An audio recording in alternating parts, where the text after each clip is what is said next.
Hi guys, this is Hirosaki. This story is all about what if Naruto was the hope of the Senju clan. What if instead of Kushina being Naruto's mother, and through a trick of fate Naruto's mother was Tsunade after a drunken night with Minato in which Naruto becomes both the heir and hope of the Senju clan. Find out what life would be like now for Naruto. Before we start, kindly like and subscribe to this channel, and look over the description box for the author of this amazing storyline. Welcome aboard. Chapter 7 Chance Meeting. It had been 2 years after the event in Oni no Kuni, and during that time Naruto had changed a good bit since then. After nearly being captured and killed by the Ainins, Tsunade had doubled Naruto's training regimen as well as his medical studies. She had also called in Jiraiya and informed him of the events that happened and asked him to create a tracking seal for Naruto and place it on him. Jiraiya did this by carving a tracking seal onto a chain earring and putting it onto Naruto's right ear. This way, if ever Naruto was in trouble or was missing, Tsunade or Jiraiya could easily track Naruto with it, since they would wear special rings with seals on them, which would allow them to track down Naruto wherever he went. The seal also worked where if Naruto channeled his chakra into the chain earring, Jiraiya and Tsunade's rings would heat up and tell them that he was in trouble and needed help. Tsunade also put her Sozo Seize, creation rebirth, on Naruto's forehead and then taught him how to focus and store chakra into it and then release it. So, to use the Infuen, Kai-in seal, release, so that if he was ever seriously hurt he could use it to heal himself. Tsunade had done this since she would rather have Naruto shorten his life very slightly than lose it entirely. Naruto had also become more dedicated to his training ever since his fight with the Ainins, where he had gotten a first-hand experience of how dangerous the life of a shinobi was. He had also used his desire to protect his family and friends to focus more on becoming stronger, so that he could protect his friends and family better, since he knew that the day would come when they would be unable to help him, and they would need him to protect them in turn. During Naruto's training they focused a great deal on Naruto mastering his new superhuman strength, and although he could use it much better than he used to, he still was not on the same level as his mother, but still could do a lot of damage to people and things. Naruto had also gotten better in using medical jutsus as he was able to assist his mother in healing people with non-life-threatening injuries or illness. He had even proven to be more skilled in certain areas than Tsunade, where he could use Chakura no Mezu, chakra scalpels, in close combat in a fight. During a training spar, Naruto showed that he was precise enough to be able to effectively cut several muscle tissues and tendons on her arms and legs, and made it hard for her to move quickly enough or correctly.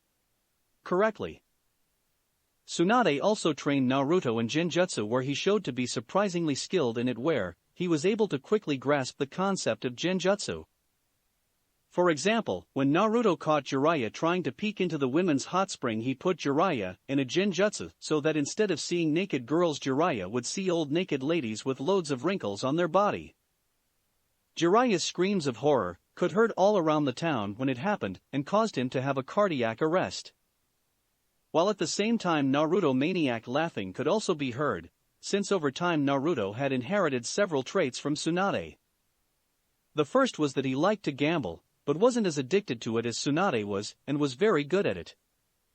The second was that he had inherited Tsunade's nasty short temper, although he could control it better than she could, but when he lost it there would be a lot of collateral damage just like with his mother. The third trait was that he got a perverse pleasure of beating up and torturing perverts much to Jiraiya's dismay, who had been the object of most of Naruto attacks on perverts, which involved him pranking Jiraiya. At the same time Naruto had somehow also gained a taste for playing pranks on people, and was very good at it.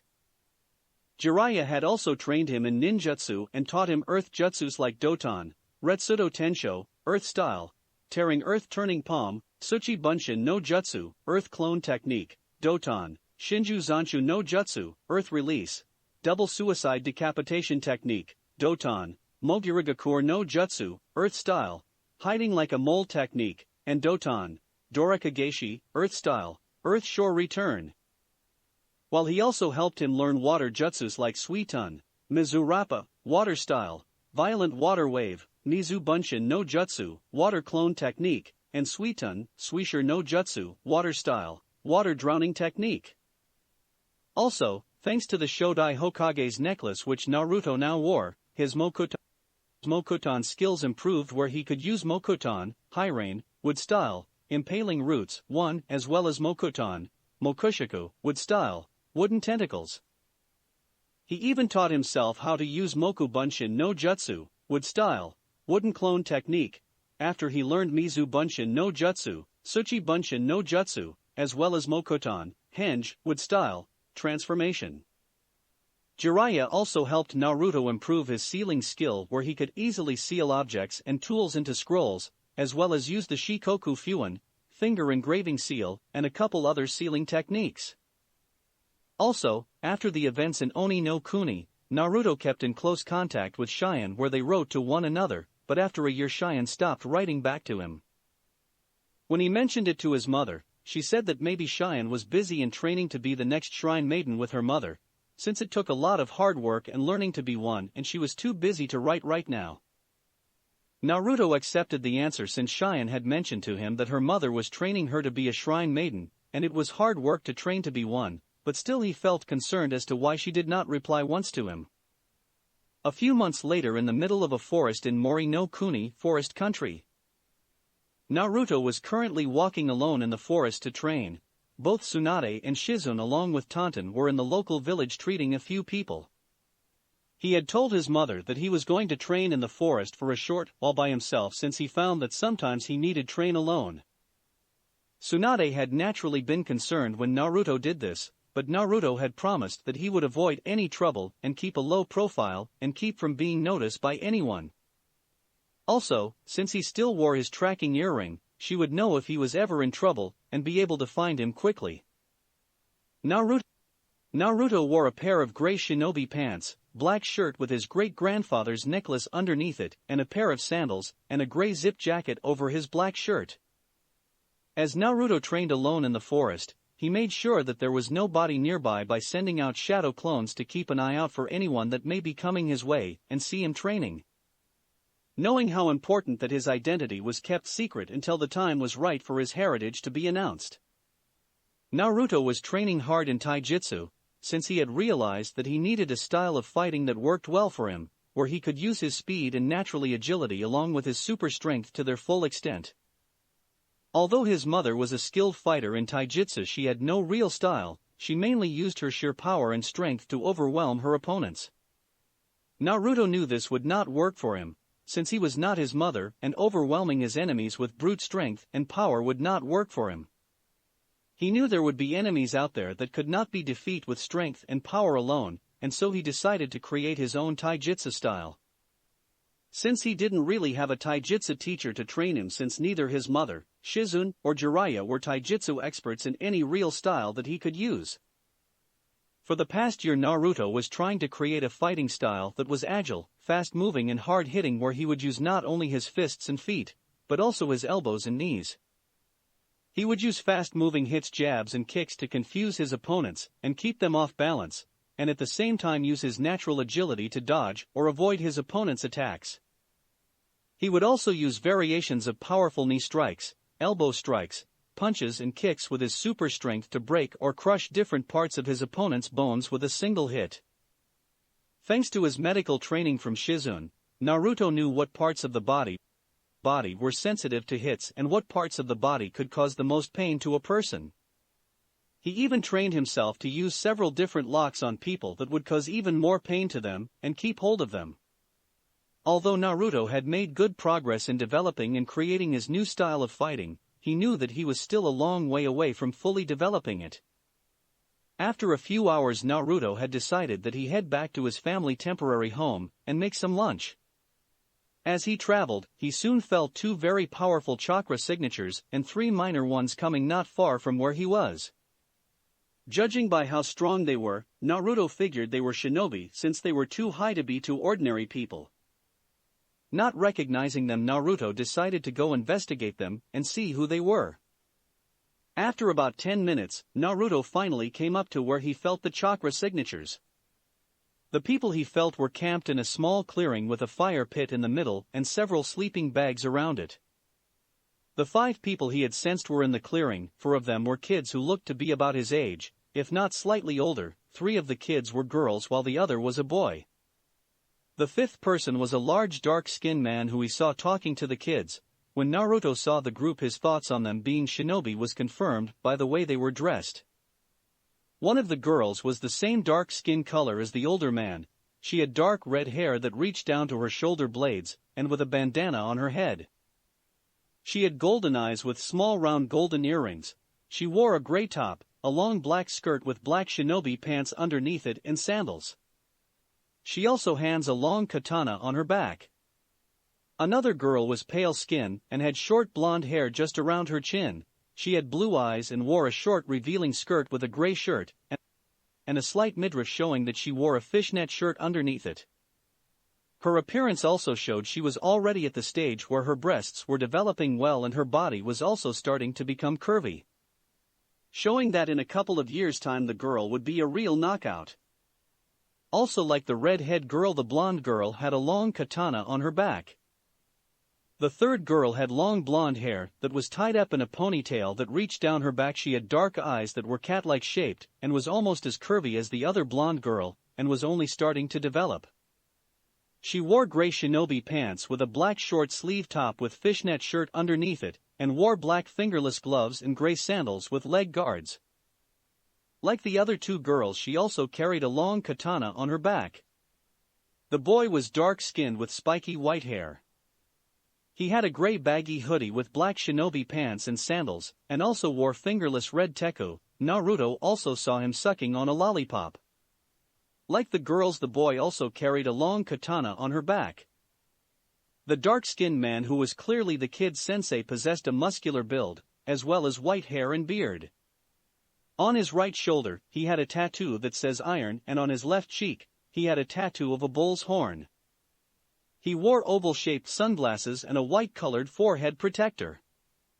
He also wore a white-colored one-strap over one-shoulder flak jacket for a jonin, with a red rope tied around his waist, white handbands, and a white scarf around his neck, and carried 7 swords on his back. When Naruto saw the symbols of the headband on the group's heads, he knew that the group was from Kumo, since he had learned all the symbols of the current shinobi villages by heart after the Ain incident. Since he wanted to know more about the shinobi world, or should another incident like what happened in Oni no Kuni happen again, he would at least know what caliber of shinobi he would be up against. Naruto could also sense the stronger of the 2 chakra signatures that he had sensed was coming from the sensei, while the other was coming from the blonde girl with the ponytail. This of course surprised Naruto. Even though he knew that some people would be naturally born with high chakra levels, he did not expect as much as what he was sensing from the girl. As he watches them, Naruto saw the sensei taking out one of his swords, and then have the boy come forward and take out his own katana. Although Naruto could not hear them, it was obvious that they were having a spar, while the girls watched and no doubt waited for their turn to spar with their sensei. As he watched the boy and his sensei spar, Naruto could not help but be impressed by how well the boy fought with his sword. Although it was obvious that the sensei wasn't going all out and was only really playing with him, it was still interesting to watch. Soon enough, Naruto watched the short-haired blonde girl and the red-haired girl each take their turns to spar against their sensei, after the red girl was defeated. Naruto's curiosity got the better of him, and he decided to move closer, so he could watch them better and hear what they were saying. Carefully, Naruto snuck through the trees around the group and moved closer to the group. From his new spot that was closer to the group, Naruto could fully see what they were doing and now hear what they were saying. "Nice move there, little Yujito," the man said as he blocked her sword strike. "HPMH," the girl named Yujito replied as she glared at her sensei and got her sword ready to strike again. But before she could move, the sensei quickly put up his hand to signal her to stop. "Hold on, little kitty, I just thought up a good rhyme," the man said. He then took out a notebook and pencil and began to write down something. "Sensei, this is no time for you to write down one of your stupid rhymes, and I thought I told you not to call me that," Yujito yelled angrily. "Hey, don't diss the rhyming of Rhyme Master B," the man replied as he looked up at the blonde girl. I'll diss them all I want when they interfere with my training, and besides, I'm getting pretty sick of dash, Yujito replied angrily, but stopped when her sensei suddenly threw his pencil, which was covered in lightning chakra. The pencil flew right past her with incredible speed, and went through some bushes behind her. After the man threw the lightning-enhanced pencil, Naruto jumped out of the bushes to avoid it, where it then went through the space that his head was in a moment ago. But even as he avoided the projectile, the pencil cut his left cheek slightly, and then went through 2 tree trunks before it fell to the ground, much to Naruto's shock. But when he jumped out of the way of the lightning-enhanced pencil, he had also revealed himself to Yujito and the other Kumo shinobi. I spy with my little eye, some stupid fool spying on I, the man said in a bad rhyme when Naruto jumped out of the bushes. When Naruto realized that he had revealed himself to the Kumo team, he quickly ran off into the forest. Who the hell was that? The dark-skinned red-headed girl asked. I do not know, but we should go after him and capture him. He may be a spy for another village, said the short-haired blonde girl. Samui is right, we need to go after him now, Yujito said, where she, the girl known now as Samui, and the other 2 students went after Naruto, leaving their sensei alone, who just sighed and went after his students to make sure that nothing would happen to them. With Naruto and the Kumo students. As Naruto ran through the forest, he cursed himself for the 10th time about being so curious and not leaving well enough alone, while at the same time wondered how he kept getting himself into these kinds of messes. Naruto continued to run through the forest until he suddenly forced to stop, when several shurikens were thrown in front of him. As soon as he stopped, he found himself surrounded by the 4 students with their swords drawn. He's just a kid, the dark-skinned red-headed girl said. Hey! Who are you calling just a kid? Naruto angrily said, as he didn't like being called that by a girl who was about the same age as him. Forget it, now come with us peacefully and you won't be hurt, we have some questions for you, the boy said. Let's not, Naruto said as he dropped several small flash smoke bombs on the ground, causing a bright flash and the area around them to be filled with smoke. Cough, cough, cough, he used to flash smoke bombs on us, cough, the boy croaked. It's not only that, cough, cough, he also must have mixed some pepper powder into the smoke bombs so to blind us, Sammy croaked as her eyes and throat were burning from the pepper powder. Soon after, the 4 Kumo genin got out of the smoke-filled area and used the water from their canteens to wash away the power from their eyes. Once the pepper powder was out of their eyes, the boy quickly looked around the ground for any tracks that Naruto may have left. When he looked, he saw several different tracks leading in different directions. Which way did he go, Omoi? Asked Yujito. I can't tell, seemingly there are at least 4 different tracks leading in 4 different directions. My guess is he created clones when he used those flash smoke pepper bombs, and had them go in different directions so to confuse us. It's a smart move, since if we all follow one, we have a 1 in 4 chance of picking the right one, and if we split up into pairs, we have a 1 in 2 chance of picking the right one, and if we each split up and each chase after one of us will go after the real one while the other 3 chase after the clones, the boy named Omoi said as he looked to the tracks on the ground. That is probably what he wants, since we would be separated from one another, and will be unable to use our numbers to our advantage.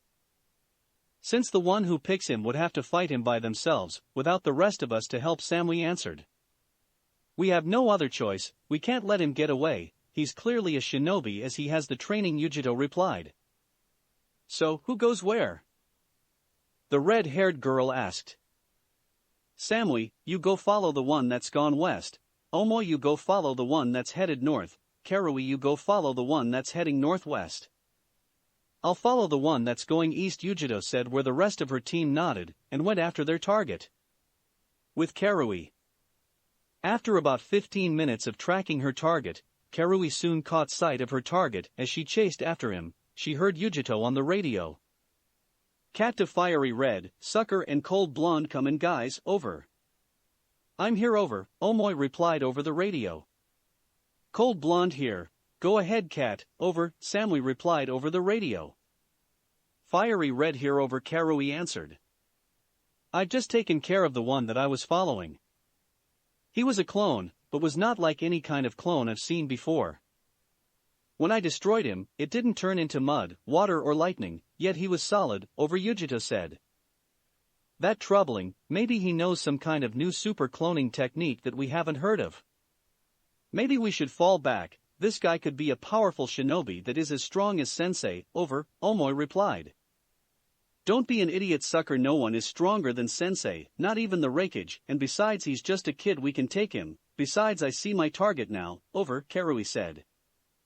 Don't underestimate him, Fiery Red, he's already tricked us once before, he could do it again, Samui warned over the radio. I'll be fine, I call you guys back in a few minutes to tell you if it's the real him or not, over and out, Karui answered. As Karui chased after her target, she took out a few kunai and threw them at him. The kunai missed him. But as he dodged them, her target lost his balance and fell off the branch he was on and slipped, causing him to the ground hard. Seeing this, Karui quickly jumped down to the ground and went over to her target to see if her target was the real Naruto. As she moved closer, the Naruto in front of her remained still with his eyes closed and his face to the ground. Ha! Guess you're not so tough after all? But then, that's what you get when you deal with a shinobi of Kumogakure, the hidden cloud, Karui said with a smirk.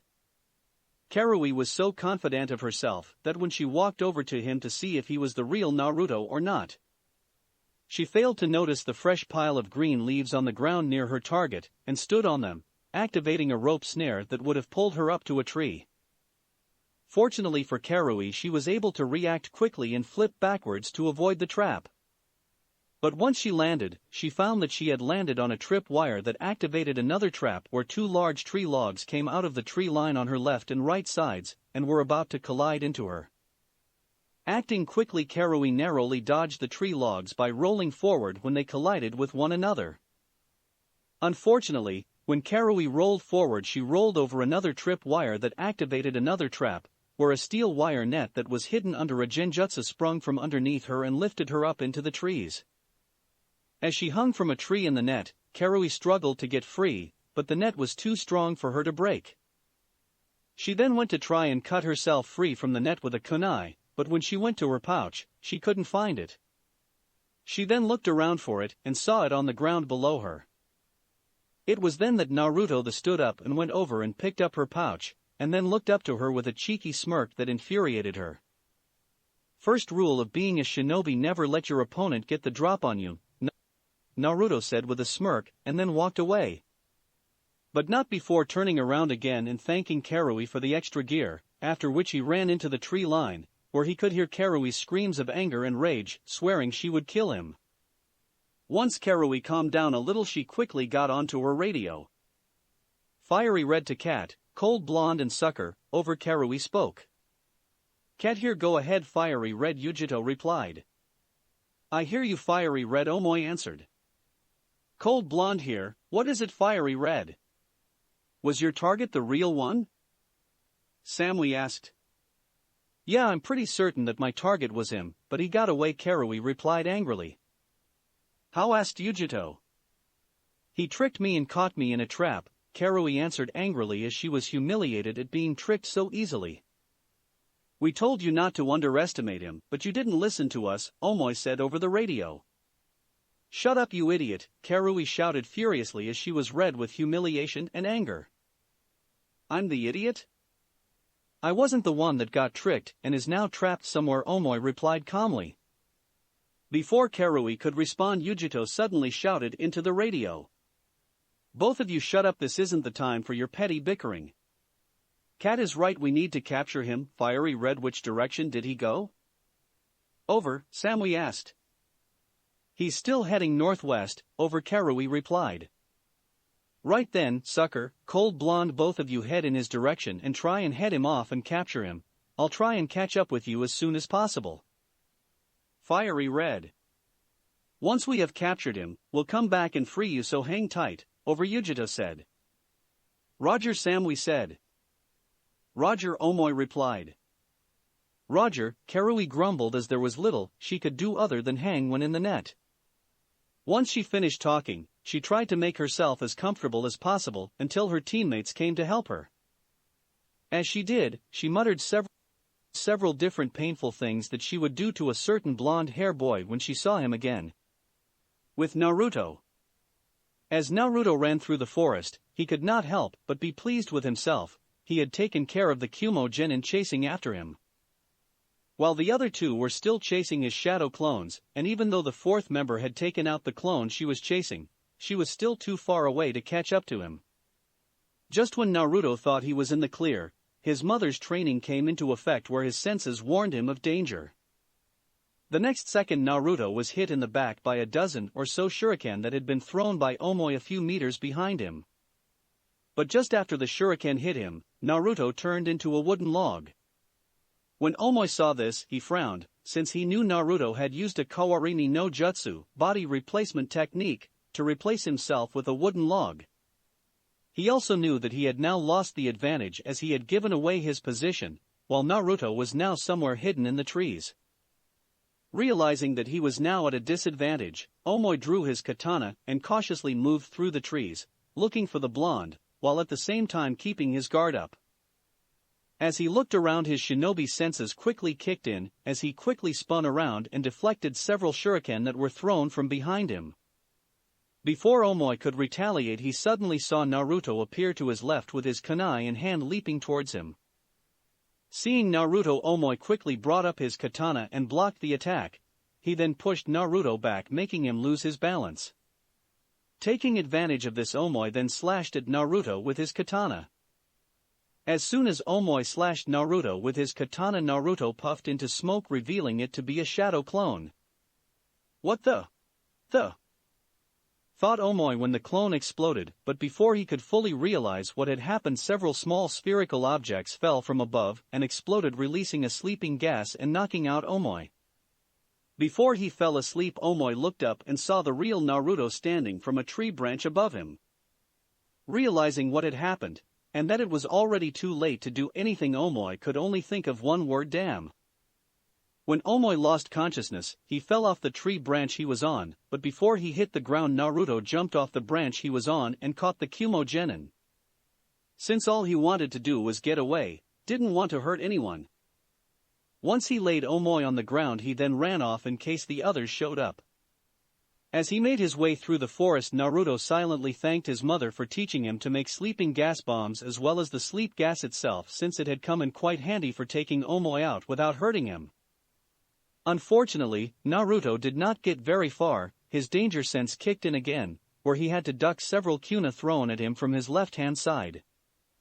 When he turned, he saw Samui on a tree branch several meters away, where she then leapt forward with her katana. Quickly dodging several slashes from Samui's katana, Naruto used another smoke bomb to cover the area he was in, giving himself a chance to get away from Samui and think about what to do next. When Samui got out of the smoke-filled area, she quickly took a defensive stance with her katana out and ready to block or deflect any kind of attack that Naruto may do. Suddenly from Samui's right, Naruto appeared on a nearby branch and threw several kunai at her. Wasting no time, Samui turned around and deflected the kunai with her katana. In a feat of impressive skill, she then grabbed one of the kunai she had deflected and threw it back at Naruto, hitting him right between the eyes, before he could move away.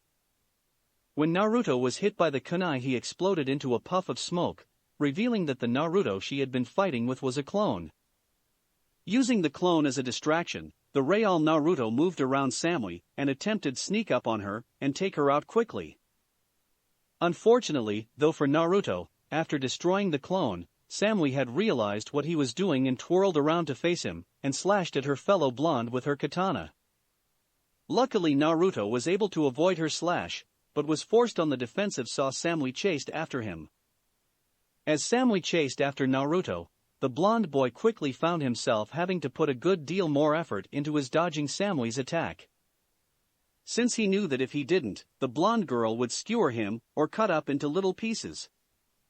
But because his attention on the blonde-haired girl had increased, his attention to his surroundings decreased, so he didn't see the large rock that he was quickly backing towards until he stepped half on it and lost his footing. Seeing her chance, Samui leapt forward with her blade already descending upon the boy. In a desperate attempt at self-preservation, Naruto's left hand shot out and managed to catch the girl's wrist, and with a quick twist of his own wrist, he managed to get her to drop the katana. However, that movement also served to pull Samui towards him, sending both of them rolling across the ground in a mass of flying limbs before finally coming to a stop, one that ended with them being in a rather awkward position. Naruto's left hand was still holding on to Samui's right wrist, pinning it to the ground above her head, while Naruto's own right hand had ended up between the girl's left arm and her body, touching her chest. Naruto's right leg had come to rest between the girl's thighs in a very intimate fashion, leaving his left leg as the only thing really keeping their pelvises apart from each other. It took a moment or two for the two to catch their breaths as they were both panting heavily with a slight bead of sweat falling down their brows from fighting only moments ago, and both of them were staring at each other's blue eyes intently. Soon enough they both realized the awkward situation they were in, where they each had their own separate reaction. Naruto's cheeks started to blush red when he realized the intimate position he was in with Samui. But despite the situation, he silently thanked whatever deity he could think of, that his godfather and mother weren't here to see this. Since if Jiraiya saw Naruto being in this kind of position with another member of the opposite sex, he would never let the blonde boy hear the end of it. His mother on the other hand would most likely have gone postal on him and Samui if she saw this, if not do something worse. Samui on the other hand kept cool, calm and emotional look on her face, despite the position she found herself in with Naruto. Although this only lasted a few seconds, where her facade quickly broke, and a look of absolute rage and anger appeared on her face, and a dangerous look was in her eyes.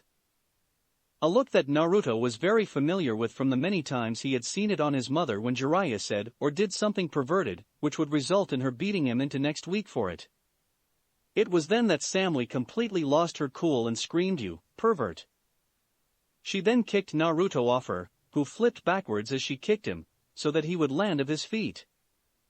But as soon as he did, Samui got up and charged forward in full feminine rage, and slashed the male blonde with her katana again, but this time much faster and much more deadly than before, giving him little opportunity to do anything other than dodge her attacks. Shit! I need to do something quick or else she might actually kill me, a concerned Naruto thought as he continued to avoid Samui's deadly slashes.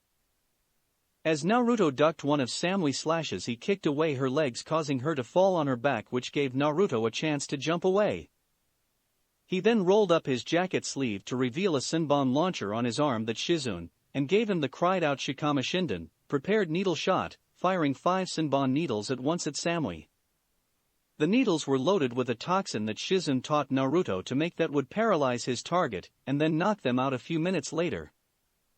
Seeing the needles, Samui skillfully deflected them with her katana, but as soon as she did, Naruto was gone, as the needles were a distraction, giving Naruto a chance to hit and plan. Realizing what Naruto had done, Samui fell into a defensive stance and readied herself for any sneak attack that Naruto would make. After a minute or so, she suddenly saw several shuriken flying towards her from her right. But when she deflected them, she felt a sharp pain at the side of her legs and the side of her arms, where they then went numb, and she collapsed. When she looked down at her legs, she saw several Senbon needles stuck in her legs and realized that she had been duped again, and guessed that the Senbon needles were coated with some kind of numbing toxin. As she lay there unable to move her arms or legs, Naruto appeared above her, holding a small spherical object. He then brought the object to her nose and crushed it, which released a gas that knocked her out within a second of inhaling it. Before Samui fell unconscious, she heard Naruto say sorry. Once Samui was out, Naruto brought her over to a nearby tree, and left her there, knowing that she would waken up after a little while, but would be still unable to move for a bit longer thanks to the toxin he used in his Senbon needles. For about 15 minutes Naruto ran through the forest, but just when he thought he was home free, an angry Yujito suddenly appeared in front of him. Crap, Naruto thought as stop. This is as far as you go. You may have taken out my teammates, but you will find that I am not as easily defeated as they were, Yujito said. But if you give up now, you won't be hurt. Thanks, but no thanks, giving up isn't in my vocabulary. Fine by me, it's your funeral, Yujito replied as she got into her fighting stance with her katana. Don't underestimate the boy Kitten. Although he is young, he is quite skilled to take out all your other teammates by himself without seriously hurting them. Also, I feel a strange power coming from him, one that is familiar yet different, the Nibi said in Yujito's mind. What power are you talking about?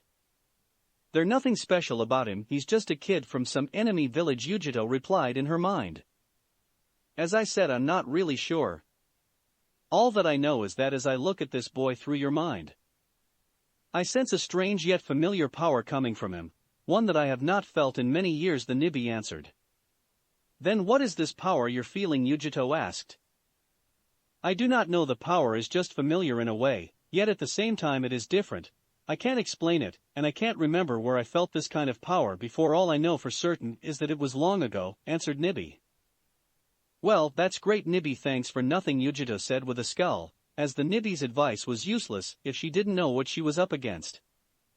Sorry, Kitten, but still just be on your guard with him, the monster cat replied. Fine. Soon after, Yujito made the first move and charged forward with her katana. Naruto quickly blocked it with his kunai, which he had taken out when Yujito drew out her katana. For several minutes the two of them traded blows with one another until they came to a deadlock where Naruto's kunai went against Yujito's katana in a struggle for dominance. You're pretty good for a kid, Yujito grunted as she tried to overpower Naruto. I could say the same thing about you, since you're pretty good for a girl, Naruto replied with a smirk, which in turn infuriated Yujito, since she despised comments like that. She then pushed Naruto back and tried to slash him with her katana, but Naruto flipped backwards to avoid the slash and then threw several kunai at her. Yujito quickly deflected the kunai, but in the angry state she was in, she could not focus correctly and missed too, where one scratched her left hip leg and the other scratched her right arm. Ignore that scratch as she charged straight at Naruto with her katana. Naruto tried to block with his one remaining kunai, but Yujito quickly deflected the kunai with her sword and slashed at Naruto. But as soon as she slashed at Naruto, he turned into a log, revealing he had used a Kawarimi no Jutsu. As soon as she realized this, Yujito suddenly felt her right arm go numb as well as her left leg. As she felt her arm and leg go numb, Yujito quickly realized that the kunai that had scratched her had been coated with a nerve toxin to make her arms go numb. When she realized this, she began to curse herself for getting angry and losing focus. It was after this that she then saw Naruto coming behind her with a kunai, and was about to stab her in the back with it. Seeing this, Yujito quickly twirled around on her good leg to avoid the attack, and as he went by her, she slashed at his back. But as soon as she did, Naruto turned in a puff of smoke, revealing to be a clone. It was when she realized this that she felt a pair of hands grabs onto her legs and pull her down onto the ground, where only her head could be seen above ground. Yujito tried to move, but could not, as the nerve toxin had quickly spread through her body, and the ground was too tight against her that she could not move enough to dig herself out. It was right then that she found Naruto standing right above her, looking down at her with an annoying smirk on his face which infuriated her to no end. What the hell did you do to me? Yujito growled as she glared up at Naruto. Doton, Shinju Zanshu no Jutsu, Earth Style, Double Suicide Decapitation. It's a very useful technique that pulls down a person, so that only their head is above ground, where they are unable to move, and I can do anything I like to them, but luckily for you I won't, since I don't want to. So, if you excuse me now, I have to go, but it was fun playing around with you guys. We should do it again some other time. See you, little kitty, Naruto said. As he walked away and waved goodbye to her, and saying the nickname, he heard her sensei call her, which further infuriated the girl at being so humiliated by him. I told you, Kitty, not to underestimate him, the Nibi said to Yujito. Can it, Nibi? I don't need to hear this now. I need you to give me some of your chakra now so I can get out of here, Yujito said. Kitten, you're not ready to handle my chakra yet. You could go out of control with it, the Nibi warned. I can handle it, Nibi, now let me have it so that I can get him, Yujito replied angrily. Very well, Kitten, but you have been warned, the Nibi said as she sent some of her chakra to Yujito. As Naruto walked away from Yujito, he suddenly felt a large menacing surge of chakra coming from behind him. When he turned around, he saw it was coming from Yujito. after which a massive explosion of chakra erupted from her, causing earth to be thrown all around and dust cover the area. When the dust settled and cleared, Naruto saw Yujito back above the ground on all fours and covered in a cloak of red chakra that was in the shape of a car with a single tail made out of chakra behind her. While the irises of her eyes were now yellow and cat-like and her fingernails grew longer and sharper, making her hands claw-like. What the hell? Naruto thought before he saw Yujito charged forward at him. Naruto barely dodged Yujito's attack by jumping to the side. He then quickly made several shadow clones. The 3 shadow clones then surrounded her and threw several kunai at her, but before the kunai could hit her, Yujito let out a massive roar where a massive pulse wave of chakra erupted from her and blew away the kunai and destroyed the clones in one go. It also blasted Naruto several feet away and caused a large dust cloud to cover the area at the same time. What the hell is going on? What kind of power is this? It isn't normal chakra, it feels dark and menacing, Naruto thought as he skidded on the ground. Once he regained his footing, a long red arm made out of chakra came out of the dust cloud and tried to grab Naruto. Fortunately, Naruto was able to jump away into a nearby tree to avoid the arm. Shit. I need to think of something fast now before she kills me, Naruto thought as he tried to come up with a plan. He knew he couldn't use any of his more powerful jutsus, since if he did, and he defeated Yujito with them, she would tell her sensei and her teammates what he did once she woke up. That would then attract even more attention on him since he was already using Kagebushin, which could cause a big enough scene as it is. It would be even worse if he tried to use his Mokuton powers on her to subdue her, where they would start looking for him and his family and hunt them down. As he moved through the forest to keep his distance from Yujito, he was forced to jump out of the tree he was in to avoid another of Yujito's, who appeared and destroyed the tree he was in a moment ago and destroyed it. Yujito was currently running wild, where she lost complete control of herself thanks to the Nibi chakra. She was unable to handle and control the Biju chakra just as the Nibi had feared and was just attacking Naruto on pure animals. After a few minutes of dodging and trying to keep Yujito from killing him, Naruto decided to throw caution to the wind since if he didn't do something soon, she would kill him. So, when Yujito tried to slash him with her claws again, Naruto quickly used a Kawarimi no Jutsu to replace himself with a clone he made earlier, or as soon as she destroyed it. The real Naruto snuck up behind her and placed a small note on the back of her neck. The note had a chakra-suppressing seal on it, which Naruto had drawn. Jiraiya had taught Naruto how to make such a seal in case he needed it to subdue someone and keep them from using their chakra. Naruto hoped that the seal would disrupt the strange chakra Yujito was using and stop her. Once the seal was placed on her, it began to work as Yujito collapsed onto her knees and the red chakra started to dissipate, but just when Naruto thought it was over, Yujito suddenly let out another massive roar, and another massive blast of chakra erupted from her and blasted Naruto back to a few trees away.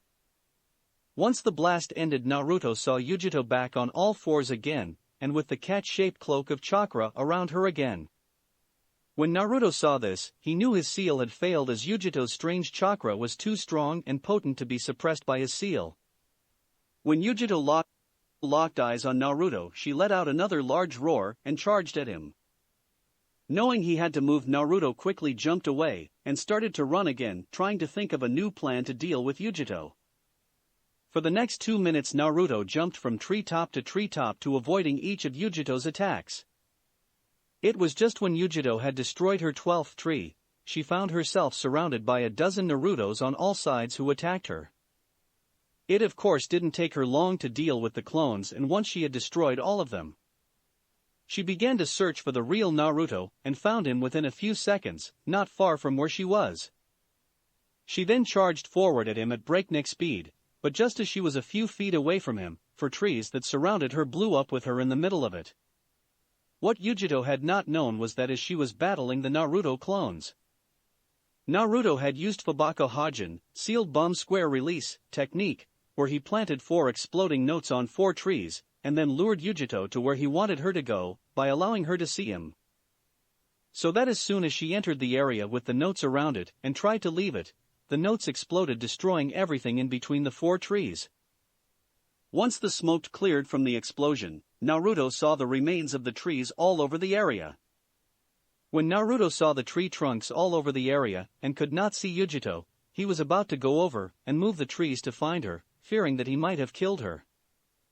But before he could, he felt another massive surge of chakra, and the remains of the trees were blown away by a massive blast of chakra. Once the smoke dissipated, Naruto saw Yujito in the middle of the now destroyed area, but she was now sitting up on all fours, hunched like a cat, while the red chakra was starting to dissipate. The chakra outline only remained around her upper torso and arms, although the chakra outline was very thin. When Naruto saw her standing up with the red chakra around her, and saw that her irises were still cat-like and yellow, he knew that it wasn't over just yet. Knowing that she could recall her strange chakra again to full power, Naruto decided to finish the fight before it could start again. He then quickly deactivated the seal weights on his clothes and raced forward at Yujito with impressive speed. He then threw several Senbon needles at certain parts of her legs and arms to disable her for a few seconds. After which he quickly came up behind her and did several hand seals and activated his Chakura no Mezu, chakra scalpels, where he then severed her nerves at the back joint of her right legs, and did the same on her arms. This caused Yujito to collapse on the ground, unable to move with her nerves severed. When Naruto saw Yujito fall to the ground and unable to move her arms or legs, he thought he had finally finished the fight. That was until the red chakra she had been summoning came back and covered her whole body again, where it began to heal her and saw her beginning to move her arms and legs and lifting herself up. Oh, come on. What the hell is with this girl? What does it take to knock her out already?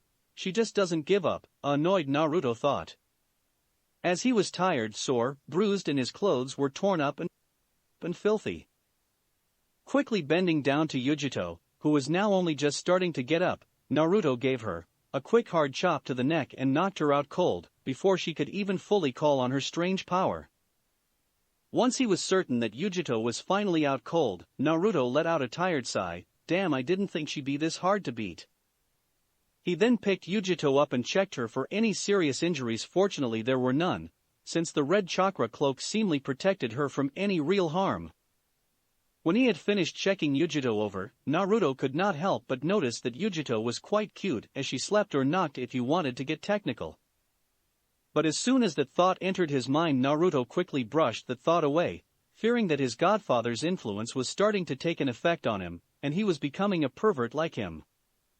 Once he was certain Yujito was okay, he left her against a tree and left her there so that her friends could find her easily, or she could make her way back to her camp. Just when Naruto was about to leave and get back home, he suddenly heard hands clapping and a male voice speaking up.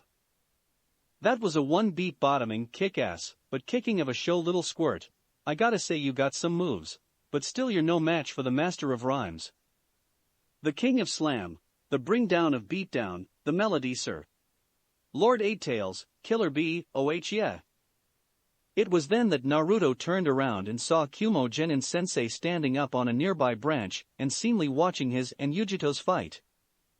Who the hell are you? Naruto asked as he took a step back from Yujito. Weren't you listening, stupid?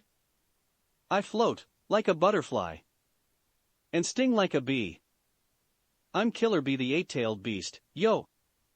The man named Killer Bee replied in a bad rapper impersonation, as he moved around in some kind of funny dance. What the hell? Naruto thought as he was weirded out by Killer Bee and the way he was talking to him. Killer Bee then jumped down from the branch and landed in front of Naruto.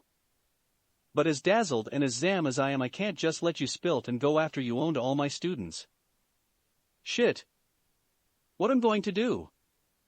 This guy a Jonin, I don't stand a chance against him, a worried Naruto thought as he fell into a fighting stance.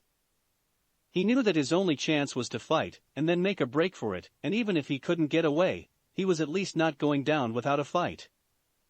When Killer Bee saw that Naruto was intended to fight, he couldn't but smile, since although he could tell that Naruto was tired from fighting all his students, he could not help but admire Naruto's guts at still willing to fight even though he knew he couldn't win. You got guts, little squirt. but none too bright, Killer Bee replied as he signaled Naruto to come at him, which he did. Naruto attacked Killer Bee with a series of fast and strong jabs and kicks as well as elbows and knee kicks from different angles. As Naruto attacked him, Killer Bee blocked all of his attacks with ease, since although Naruto was very skilled for his age, he was still a novice compared to the Kumo Jinchuriki, who was a highly skilled shinobi with years of training and experience. But even still, Killer Bee was impressed with Naruto's fighting skill, especially his taijutsu, since he had never seen or heard of a style like the one he was using. He could tell that the style involved fast, hard-hitting moves using different parts of Naruto's body, and it worked well with Naruto's natural agility, and it gave Killer Bee little chance to fight back. He could also tell that in a few years' time, with a few more years of training, Naruto's fighting style would be quite deadly with enough training and practice. Killer Bee had also been watching how Naruto handled each of his students, and could tell that Naruto was quite skilled in the different ways he had handled Yujito and the others without really harming them. He was especially impressed with how Naruto had fought Yujito, since it wasn't every day that a person saw a 10-year-old kid fight a wild and berserk Jinchuriki and defeat it. Granted, if Yujito had been able to control her power, she would have won, but still, for Naruto to have defeated her was nothing short of astonishing, and he wasn't even a fully trained ninja. There had been even times during the fight that Killer Bee thought he would have to intervene and stop Yujito, but in the end he didn't have to. After a little while, Killer Bee decided to end the fight, where he quickly grabbed onto Naruto's shirt and threw him over to a nearby tree, and then quickly took out 3 of his katanas and threw them at Naruto as soon as he hit the tree. The katanas then hit the collar of Naruto's gray jacket and its sleeves, so that the 3 katanas would pin him against the tree, and he would be unable to move. "Why don't you hang around while I go wake up little kitty from her cat nap?" Killer Bee said as Naruto tried to struggle out of the katanas. Once Killer Bee woke Yujito up with some smelling salt, he told her to watch over Naruto, while he went to free and wake Omo and the others. While Killer Bee went to free her teammates, Yujito watched over Naruto, who had given up trying to get free of the katanas. As Yujito watched over Naruto, the young kunoichi glared at Naruto, as she was in a bad mood over how Naruto defeated her, not once but twice. The first time because she had underestimated his skill, while the second time because she overestimated her own skill. It also didn't help that the Nibi was also telling her in her mind over and over again about how she told her so about underestimating Naruto and overestimated herself. As Naruto was pinned to the tree, he thought about his situation and what he should do. He knew he could get free if he used his superhuman strength. But if he did, he knew Yujito would attack him, and she had already proven to be a dangerous opponent to fight against, and even if he went all out and defeated her quickly, her sensei and teammates would sense the chakra from the battle and come to her aid and overwhelm him. Not to mention, it would blow his cover, where they would report him to their village, and they would in turn track him and his family down. The same could be said if he used the seal to call for help from his mother, since if she came, they could find out who she really was and in turn find out that he was her son, ruining the low profile that they'd been keeping all these years. Although that's if they survived his mother's wrath, since Shizun had told him a while back what his mother did to the Ainins that had attacked him and Cheyenne. As well as what happened to Shuda once High Priestess Miroko had gotten everything from him. She allowed his mother to deal with him, where according to what he had heard, the prison cell had a new color scheme on the ceiling, floor and walls, the color red, and Naruto wanted to avoid needless bloodshed. Hence Naruto knew that his best chance to get away without anyone getting hurt was to give them a convincing enough story to prove that he wasn't a threat to them, and that they could let him go. In the event that idea didn't work, then they would most likely try and take him back to their village for questioning, where he would use his superhuman strength to break out of his bindings and sneak away. And if they tried to kill him, then he would go all out and try and escape and call for help from his mother with the seal earring and worry about the consequences later. After a little while, Killer Bee returned with Omoi, Samui and Karui, where when they arrived, Karui and Samui glared at the young Senju over what happened when he fought them. Once they arrived, Killer Bee removed the katanas from Naruto's jacket, freeing him. Once Naruto was free, they all surrounded him. "Okay, little squirt, let's hear it and tell us the beef, yo," spoke Killer Bee. "What?" Naruto asked, who didn't understand what Killer Bee was saying because of his bad rapping. At this, Omoi just sighed and decided to translate for Naruto, since it wasn't uncommon for people to be unable to understand his sensei due to his bad rapping and rhyming. He was asking, who are you and why were you spying on us? My name is Naruto, replied the blonde, and I wasn't spying, I was only looking, since I sensed two large chakra signatures nearby when I was training, and I decided to see who it was. Yeah right, Karui scoffed, not believing Naruto. It's true, Naruto replied angrily, since he didn't like being called a liar when he wasn't. Okay fine, let's say we do believe you, then tell us, where do you come from, what shinobi village are you with, Yujiro asked. I'm not from a shinobi village, and answered Naruto, since technically it was true since he wasn't official with any shinobi village. See, he's lying to us, Karui accused as she pointed at Naruto. I'm not lying, Naruto said angrily while he glared at Karui, who glared back at him. If you are not from a shinobi village, then how is it that you are able to do ninjutsu, and how is it that you are able to move and fight like us?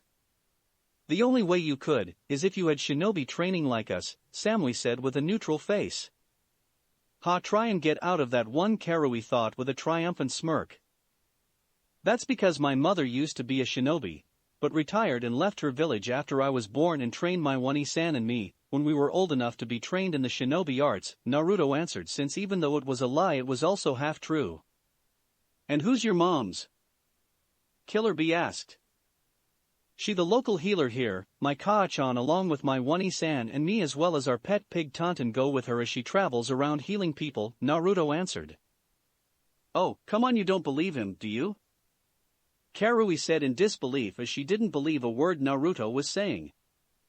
I don't know, Karui, I think he might actually be telling the truth, Omoi said.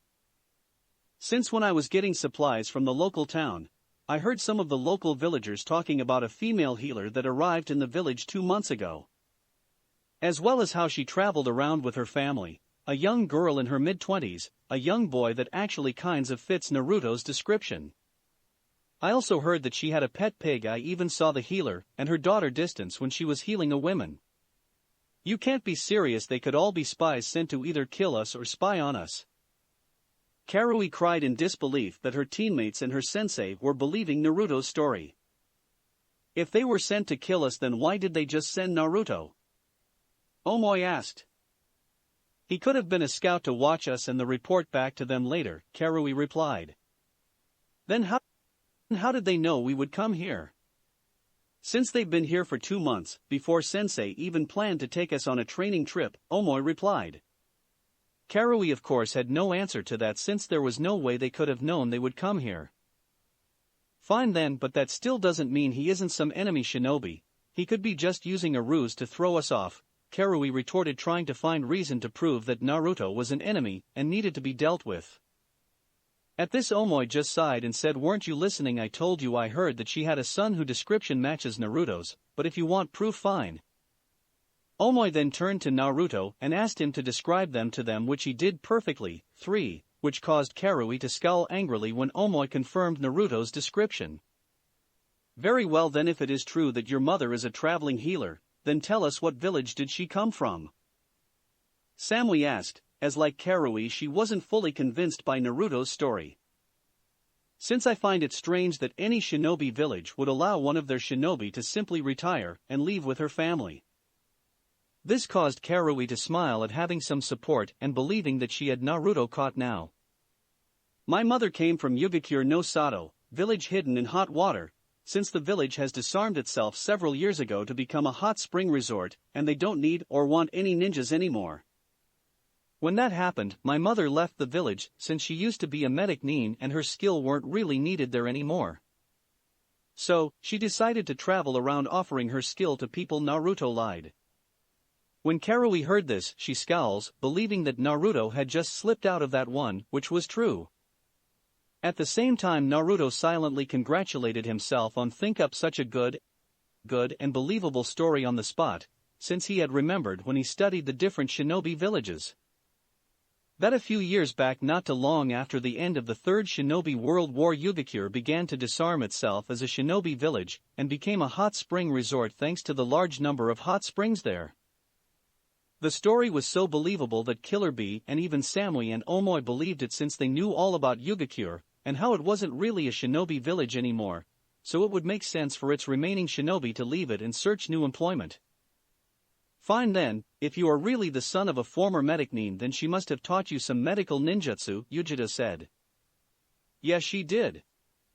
Then prove who you say you are by healing the wounds you gave Samui and me, Yujito said to see if he really was just the son of a healer. Fine, I will, answered Naruto, where he then began healing the small wounds that he had given Samui and Yujito with little trouble. After he was done, he had pretty much convinced Killer Bee, Omoi as well as Samui and Yujito, since the way he healed them without any trouble proved that he was a skilled healer. The only person that wasn't convinced was Karui, who still held a grudge against Naruto for defeating her and capturing her in such a humiliating manner. Okay then, Squirt, you answered what for, but now spill on how you do Kagebushin, and use a sealing technique, Killer Bee asked, which got a confused look from both Naruto and his students. He then explained that the Kagebushin was a forbidden B-rank clone jutsu that jonins were only supposed to know, and that it was real and didn't rely on an elemental affinity. He then told him that he saw Naruto use a seal to disrupt the Yujito chakra for a few moments. When Karui heard this, she thought that they had finally caught Naruto out and proven he was a liar. Thinking quickly, Naruto told them that his mother had given him the seal in case he was in danger and needed something to help him if he was in a fighting against a missing nin. He then went on to explain the reason he knew the Kagebushin was because his mother taught him it. He told them that she taught him it since she knew he had large chakra reverses and could handle creating several clones. Thankfully, Killer Bee and the others, except for Karui, believed his excuse since it was possible considering how well Naruto had fought and lasted against them. But still, Karui wasn't about to give up and came up with another reason to not trust Naruto. Fine, but still, why were you watching us? If you really are not a shinobi from another village like you claimed, then why would you spy on us? I told you when I was training by myself in the forest, I felt your chakra signatures, and I was curious as to who you were, that's all, Naruto replied. And why were you training in the forest by yourself? Samui asked. I sometimes like to train by myself, Naruto said simply. But that still doesn't explain why you were watching us? If you were just curious, then you would have just left as soon you had seen us, Yujito said. Alright, fine, I was also curious as to what your sensei was teaching, since I never see Kenjutsu before except from what I read in books. So, when I saw what you were all doing, I decided to watch, Naruto answered, since it was true as he was interested in Kenjutsu. At this, Karui just scoffed again, not believing a word of what Naruto said. Well, if you would roll with the big dogs, then let's bow wow and see what you got, wow, said Killer Bee. Sensei, you can't be serious, Karui cried in disbelief, while the rest of her teammates including Samui looked surprised. What? What did he just say? Asked Naruto, not understanding Killer Bee bad rapping. Why not? The kid got style, he got pizzazz for and gusto to match yo, and he totally pwned all of you, Killer Bee replied with a cheesy smirk while he did his rap dance, which annoyed his students for reminding them of their defeats and because of his stupid rhymes and rapping. Can someone please tell me what you're all talking about, as I can barely understand what he is saying, asked an annoyed Naruto. Sensei just said that if you're interested in Kenjutsu, and if you want to learn, then you can train with us if you want, and that is if you can keep up, Yujito answered.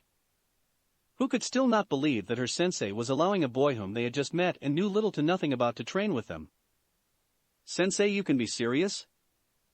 We can't just let him join us, and besides, what if there's some kind of plot to kill us, and what if he's lying? We don't know anything about this kid, Karui said angrily. Hey, don't call me just a kid, I'm not that much younger than you, 5. Besides, I was good enough to beat all of you.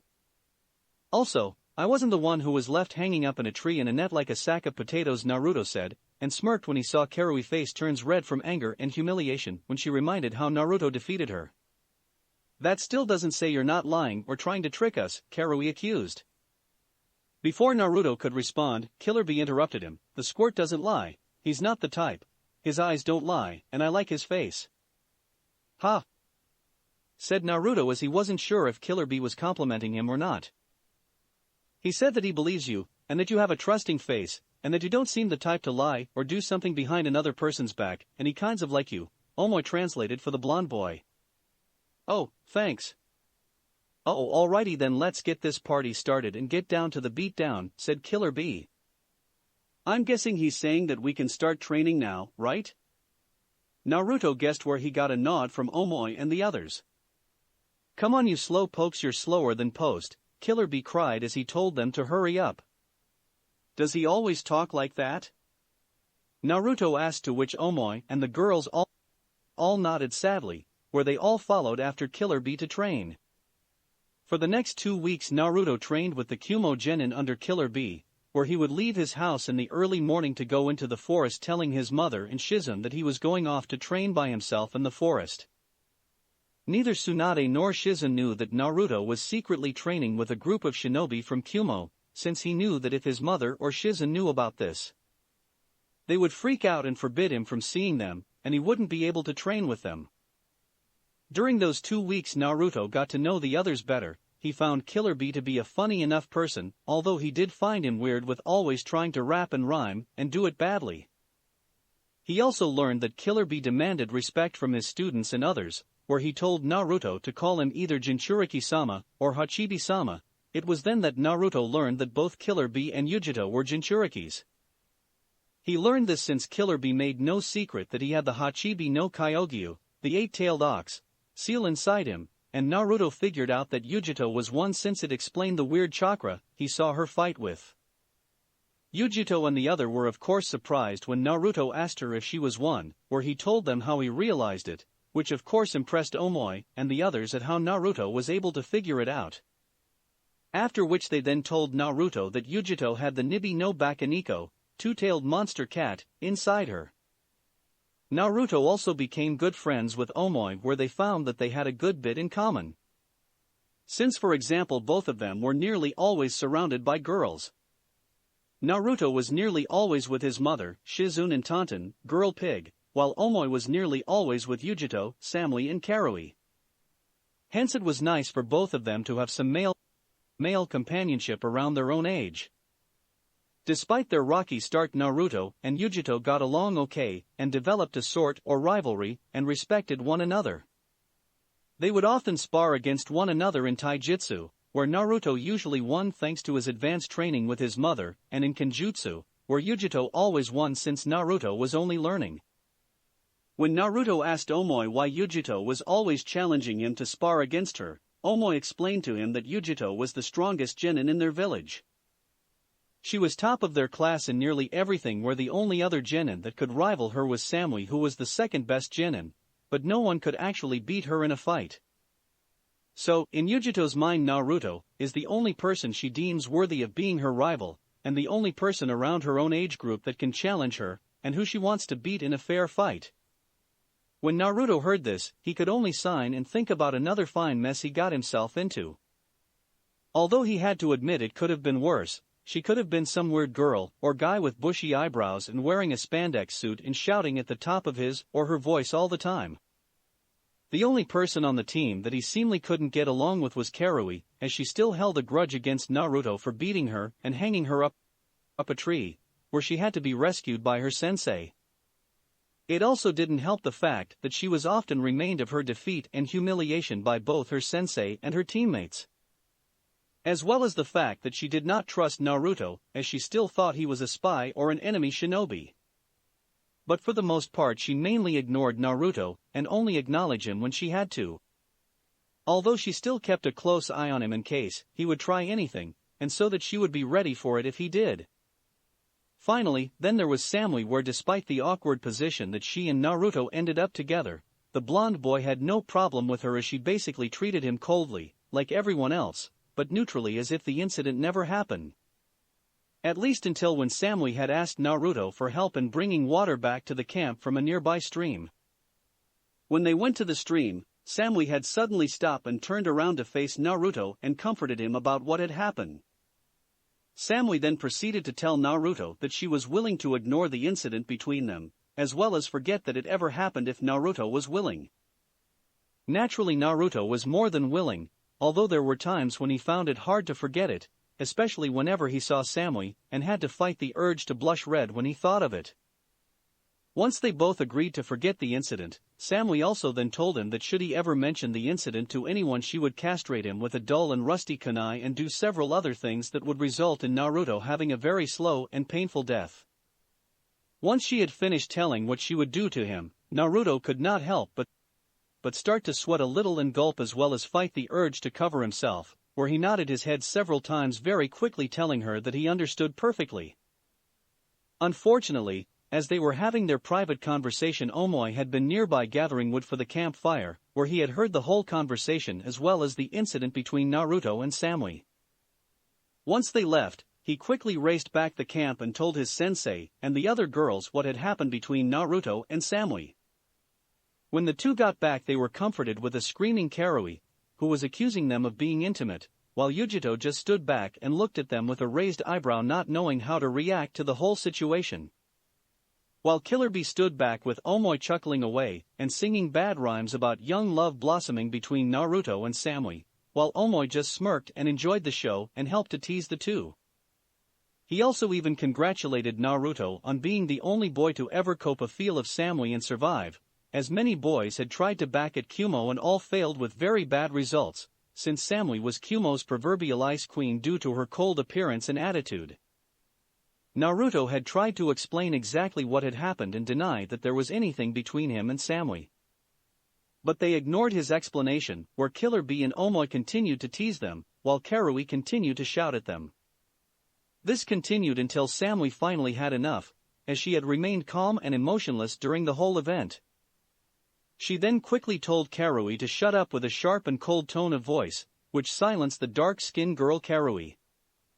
She then silenced Killer Bee and Omoi teasing with a cold and frosty glare that made both men shut up and made them shiver slightly. After which she then went over to Omoi and grabbed onto his arm and dragged him behind a few trees a bit away from the camp and did not appear until 10 minutes later. Where Samui came out behind the trees and went over to the campfire to start cooking their lunch, she was soon followed by Omoi, who came out from behind the trees and as white as a ghost and shaking with fear. When Naruto and the others asked what happened, Omoi looked over at Samui, who just gave him a cold look and refused to answer, as if he was too terrified to even say what she had said to him. Seeing this, Killer Bee, Naruto, and the others decided to leave well enough alone and not rattle the cage of the tiger known as Samui. 2 weeks after meeting Naruto, Killer Bee decided it was time for his students and him to head back home to Kumo, since he knew that his brother A would start to worry soon and probably send every shinobi to look for them. Killer Bee was currently watching Yujito and Naruto spar with their katanas, 6 against one another, while not too far away Samui was sparring against both Omoi and Karui, where despite being outnumbered, was winning. As Killer Bee watched them spar, the elder man could not help but be impressed with how quickly Naruto had grasped the basics of Kenjutsu. Although he was still a long way off for being at Yujito's, Samui's or any of the others' levels in Kenjutsu, he had still made impressive steps in learning it, in just 2 weeks. Killer Bee had also given him some tips on to improve his taijutsu, once Naruto explained that he was trying to create his own one, which greatly impressed Killer Bee further. Killer Bee also could tell that Naruto would have been quite a shinobi one day if he was with a shinobi village, since he always had an eye for seeing talent when he saw it in someone, and he could see that Naruto had a lot of it. So much so that when Naruto left for home, Killer Bee followed him, just to make sure that Naruto was telling the truth about himself.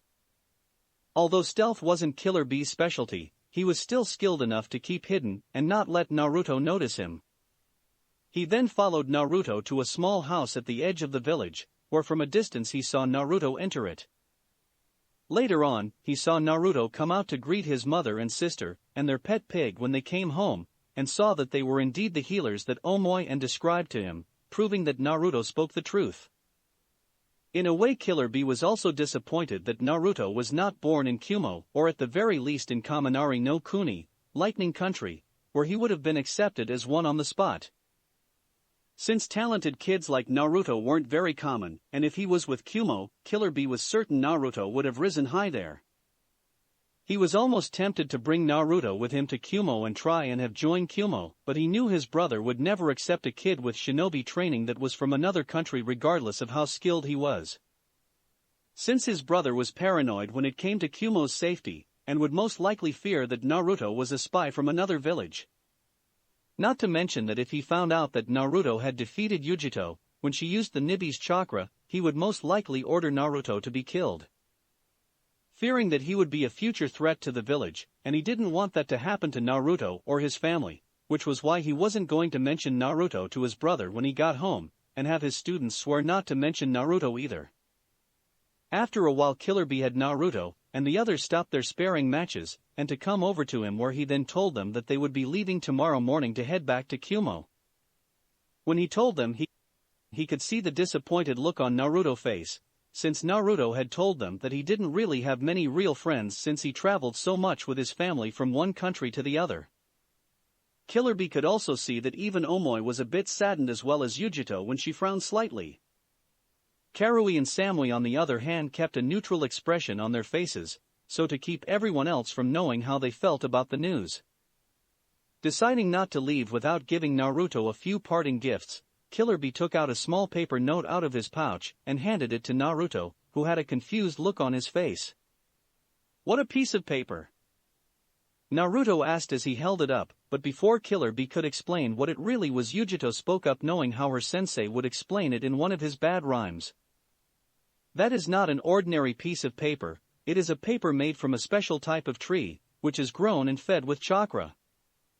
They are used in products that react to even the slightest hint of chakra in any number of ways, depending on the nature latent in the chakra. This allows a person to know what nature affinity they have." "Do you know about nature affinities?" Yujito asked, where Naruto just nodded since his mother had told him all about nature affinity, and how everyone had at least one natural nature affinity, and could learn others if they needed. Naruto also knew his affinity already, since he had the Mokuton bloodline, and his mother had told him that Mokuton was based on combining earth and water-based chakra to create wood. But he decided to play dumb since he had heard of these cards from his mother, and they were only supplied to shinobi from shinobi villages since they are so hard-grown. Where if he told them he already knew his affinity, it would raise unwanted questions. "Good, just so you know, all you have to do is place your hand on the paper and channel a bit of your chakra to it, and it will react to whatever affinity you have, so if you have an affinity to fire, the paper will ignite and turn to ash. If you have an affinity to water, the paper will become damp. If you have an affinity to earth, it will turn to dirt. If you have an affinity to lightning, the paper will crumple up, and if you have an affinity to wine, the paper will split in 2-inch, explained Yujito. Naruto nodded his head as he already understood it all, and then channeled a small bit of his chakra into the paper. But what happened next surprised everyone, including Naruto. Instead of cutting into 2 pieces, the paper cut into 3 pieces as it fell to the ground, where the first one turned to dirt, the second became damp, and the third crumpled up. This showed that Naruto had 4 natural nature affinities, 1 for earth, 1 for water, 1 for wind, and 1 for lightning. For natural affinities, that can't be. Yujito thought in disbelief. No way, Karui thought. Wo Omoi thought. Impossible, Samui thought. Damn, the kid is jam-packed with surprises, Killer Bee thought. Naruto was probably the most shocked of all, as he had never expected this. He knew he would have earth and water affinity, but not wind and lightning. After a little while, everyone got over their surprise and regained themselves. "Well, ain't that a kick in the pasm? You got more surprises than a barrel of jokers," Killer Bee joked, which caused Naruto and the others to sweat drops since Killer Bee jokes were as bad as his rhyming. Once the shock had worn off, Killer Bee then asked Naruto to give back the katana. He gave him, which Naruto did. After which Killer Bee then took out a scroll, and then bit his finger to make it bleed and spread some blood on a seal in the scroll, where a long katana in a green sheath appeared. The tsuka handle was double length so that 2 hands could grab onto it, and it was green, while the tsukaito, the wrap of the handle, was brown, and the tsuba hilt was round shape with a series of designs and shapes on it. Killer Bee then threw the katana to Naruto, who caught it. "What is it?" asked Naruto. What do you think, stupid? It's not a butter knife, it's a katana for you, fool. You gonna need one to kick ass, Killer Bee said with a smirk. For me? Asked Naruto in surprise, where Killer Bee nodded and smiled. Hearing this, Naruto ran over to Killer Bee and hugged the elder man, saying thank you over and over again. This caused Killer Bee to smile further and say Grandmaster Bee is so cool, he's cooler than all and still ain't a bad guy at all. Once Naruto had stopped saying thank you, Killer Bee then gave him a few scrolls on Jinjutsu to learn from, so that he could train to get better, which Naruto was grateful for. The next morning. In the early parts of the morning, Killer Bee and his students finished having breakfast and packed up their belongings. But before they could leave, Naruto arrived to say goodbye to his newly made friends. See you around, Naruto. Take care of yourself. If you and your family are ever near Kumo, don't be a stranger and pay us a visit. We can show you around our village, Omoi said as he shook Naruto's hand. Naturally, Naruto said he would, although in reality he knew he wouldn't, since his mother wouldn't go near any shinobi village for fear of their exposure. I suggest that you stay alive, Naruto-san, and that you get stronger, since I promise I will be stronger next time we meet again, and the next time we fight the outcome will be very different, Yujito said. At this, Naruto smirked, since he was used to Yujito saying stuff like this. Sure thing, Yujito, and you can expect a tougher fight as well when we do fight again. Naturally, Yujito smirked at this and said she would look forward to the challenge. Samui for her part kept her face emotionless and neutral as always, but offered her hand and said a simple goodbye, Naruto-san, which Naruto took her hand and shook it and said a friendly goodbye to her. Karui simple nodded her head and grunt out a goodbye, since she still didn't fully trust Naruto, and still held a slight grudge against him for beating her, although despite that, she did think he was an okay person. Killer Bee said goodbye to Naruto, and was going into one of his long rhymes, but before he could even get halfway, Yujito and Samui each grabbed one of their sensei's ears and started to pull them, causing him to yell in pain and telling them to stop, so that they could get going. At this, Naruto could only laugh and was going to miss seeing this kind of stuff with them. Eventually though, the 5 Kumonins jumped into the treetops, where they waved goodbye to Naruto one more time, and then disappeared into the trees. After which Naruto then went home, whereas walked through the forest his thoughts were filled about Yujito and the others, who he wondered if he would ever see again, and if so, where would he? Chapter 8 Discovery. 3 months after meeting Killer Bee and the others, Naruto and his mother along with Shizune and Tonton were traveling along a forest road in Hai no Koen, Fire Country. They were currently on their way to the Fire Daimyo's country estate outside the capital of Hai no Kunai. Tsunade had been contacted by the Sandaime Hokage through her slug summons. The Sandaime had informed her that the daimyo's son and heir was gravely ill and none of the daimyo's doctors could do anything to help him. Hence the daimyo had asked the Sandaime if he could make contact with Tsunade and send word to her that he needed her help. When Tsunade had heard this, she had been concerned about keeping Naruto's existence a secret, since if she arrived in the capital with Naruto, even in disguise, people may discover that Naruto was her son, hence all their hiding would have been for nothing. She also knew that she could not say no, since for one reason she was a healer, and she was swearing to help those who were ill or injured and who asked for help. While the other being that if she said no and Fire Daimyo's son died, the repercussion to both her and Konoha would be unpleasant, to say the very least. So, she decided to do the only thing she could. She told the Sandaime to tell the Fire Daimyo that she would help his son. But he would have to bring his son to his private country estate outside the capital, and only have a handful of his most trusted and loyal guards and servants there. When the Sandaime told the Fire Daimyo of Tsunade's condition, he agreed to them immediately, although he was curious as to Tsunade's conditions. As the group neared the estate, they saw several of the Fire Daimyo's private guards along with 2 fire samurai dressed in crimson red armor with their 4 katanas on each of their sides and masks. Once the samurai and guards saw them coming and confirmed who they were, they allowed them to enter through the main gateway of the estate. As they walked through the estate, they saw the large gardens that were well trimmed and the clear pools of water with fish swimming in them, and the clean white marble pathways that they were walking on. After climbing a few dozen steps and crossing a small bridge that went over a small clear stream with more fish in it, they came face to face with the large door of the main building of the estate, where the fire daimyo and his son were waiting for them. When they entered the main part of the estate, where they met a servant, who then led them through the mansion hallway, and brought them to a large empty room where they sat and waited for the fire daimyo to arrive. As they sat down, Naruto was unusually quiet. This was because Tsunade had told him he had to be on his best behavior as he was about to meet the ruler of Hai no Kunai, and although he was fairly easy-going person, he still needed to be respectful, for they did not need to be on the bad side of a daimyo. Naruto wore the same kind of outfit that he wore when he met Killer Bee and his team, with the only new thing being different from it was that he carried the katana that Killer Bee gave him on his back, with a sling going across his chest to keep the sword on his back. When Tsunade saw Naruto with the sword, she had asked him where he had gotten it along with the Kenjutsu scrolls. Fortunately, Naruto had come up with a believable excuse, where he told her that he had met a traveling merchant that was passing through town. He then told her that he saw the sword and the scrolls, and to her how the man gave him a good offer on both the sword and the scrolls and bought them from him with some money that he had saving. Naruto had hated lying to his mother, but he knew that if he told her the truth she would go berserk and take away the sword and scroll from him, where he would never be able to get stronger with them.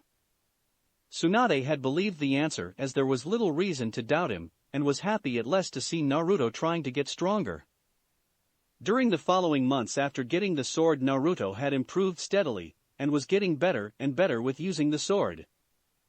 He often spared against his clones, so that he could learn quicker, and learn from his mistakes whether he beat his clone or his clone beat him.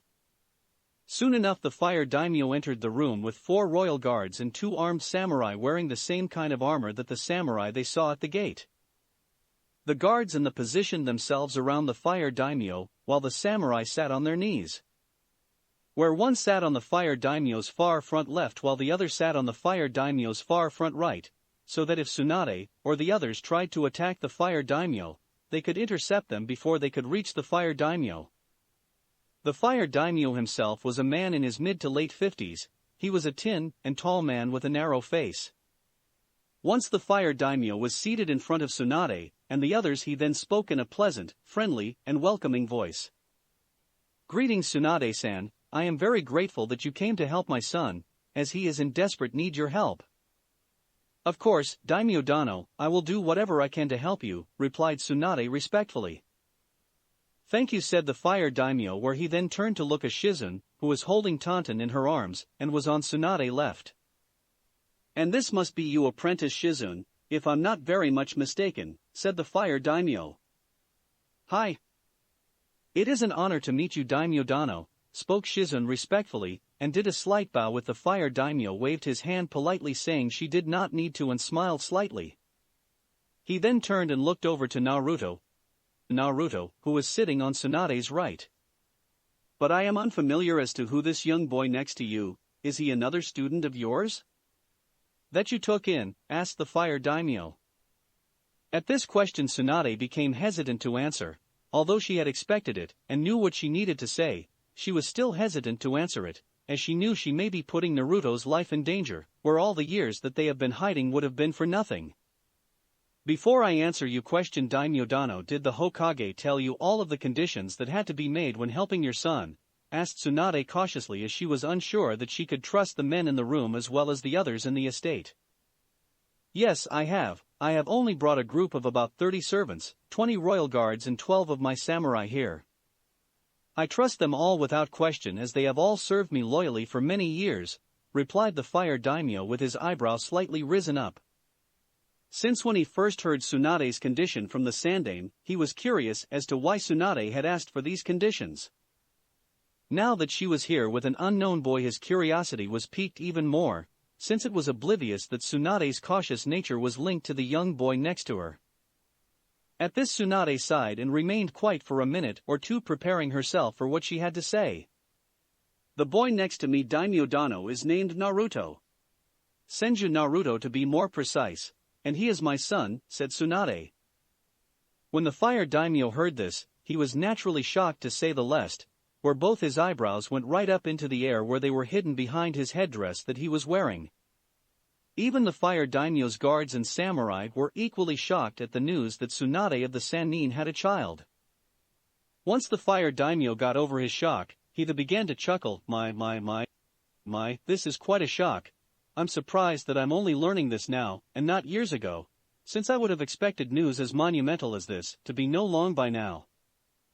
That is because no one knows that I have had a child daimyo dano. Very few people even know this, and I would like it to be kept this way if you will daimyo dano, spoke Tsunade, which caused the daimyo to raise his eyebrows again curiously. Oh, and may I ask why you wish to keep such happy news hidden from everyone, especially from Konoha? Since I would be certain that the people as well as the ninjas there would be overjoyed at the news that you had a son, and that your clan line can still continue on, asked the daimyo. The reason being daimyo dano, is that there are many enemies outside Konoha, who would like nothing more than to attack my son to hurt me or to use him for their own means. As to why Konoha does not know is simply because I wanted my son to be raised like a normal child, and not be spoiled by the village simply because he is my son, and is the heir to my clan, replied Tsunade. At this news the fire daimyo hummed a bit and brought his hand up to his chin as he was thinking over to Tsunade reasoning.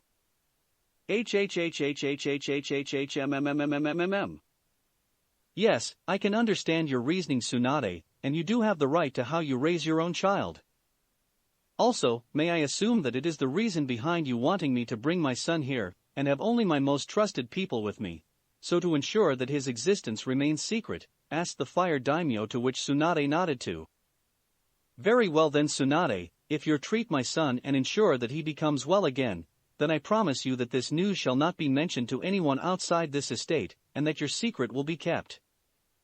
Where I will tell no one, and I will have my people here swear never to reveal it to anyone until it is announced by you, spoke the fire daimyo. Daimyo. Thank you, daimyo dano, replied Tsunade gratefully, after which the fire daimyo then turned to look over to Naruto. I am honored to meet the son of Tsunade, as well as the descendant of both the Shodame Hokage, and the Nidame Hokage and heir to the Senju clan, spoke the fire daimyo respectfully. Thanks, Aji-san, old man, it nice to meet you too, said Naruto friendly-like. When the others in the room heard this, their reactions varied. The samurai and the guards tensed up and glared at the boy for speaking to their daimyo in such a disrespectful manner. Shizen was about ready to have a panic attack for what Naruto had said, since they could be all killed for what Naruto had just said. While Tsunade was cursing her son for being such a knucklehead at times like this, she had told him a dozen times to be respectful to the fire daimyo. But it seemed it didn't sink it yet, and she blamed Jiraiya influence over Naruto for this, since she should have known that Jiraiya idiocies was contagious, since Jiraiya was like that when they were younger. Naruto, be more respectful to the fire daimyo, cried Tsunade angrily, where she then turned to the fire daimyo. Daimyo dano, please forgive my son for what he said, he's only a boy and dash, said Tsunade quickly, trying to avoid the fire daimyo anger on her son. But before she could finish apologizing for Naruto calling him old man, she heard the fire daimyo laughing in amusement. Well, now it has been quite some time since I've been addressed by such a common title, spoke the fire daimyo with amusement.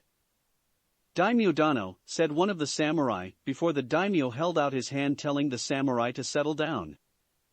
It's quite alright, I rather enjoy be called by a common title from time to time, it's refreshing, since I get rather tired of all these official titles, said the fire daimyo as he smiled down at Naruto.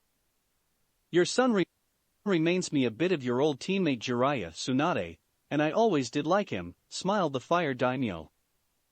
Not too much, I hope, thought Tsunade, since if her son turned into a super pervert like Jiraiya, then she would torture and kill him in ways that would even horrify their old teammate Orochimaru.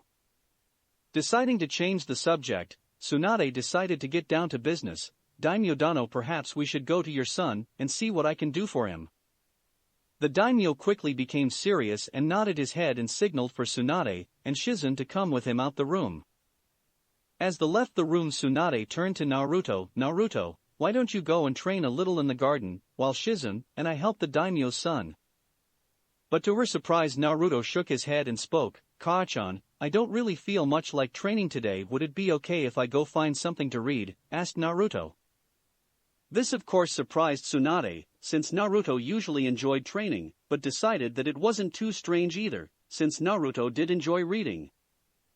She then turned to the fire daimyo, who had stopped with his guards and waited on her and Shizune.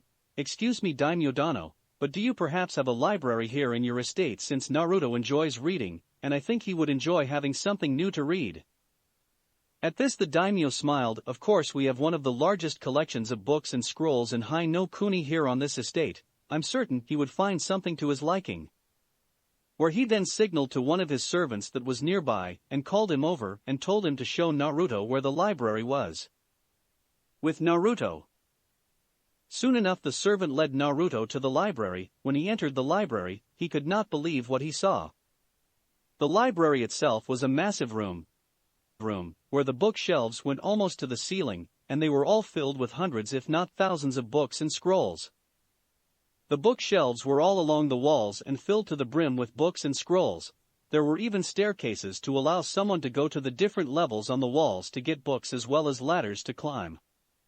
Naruto could also see several writing desks and chairs for people to sit on and read.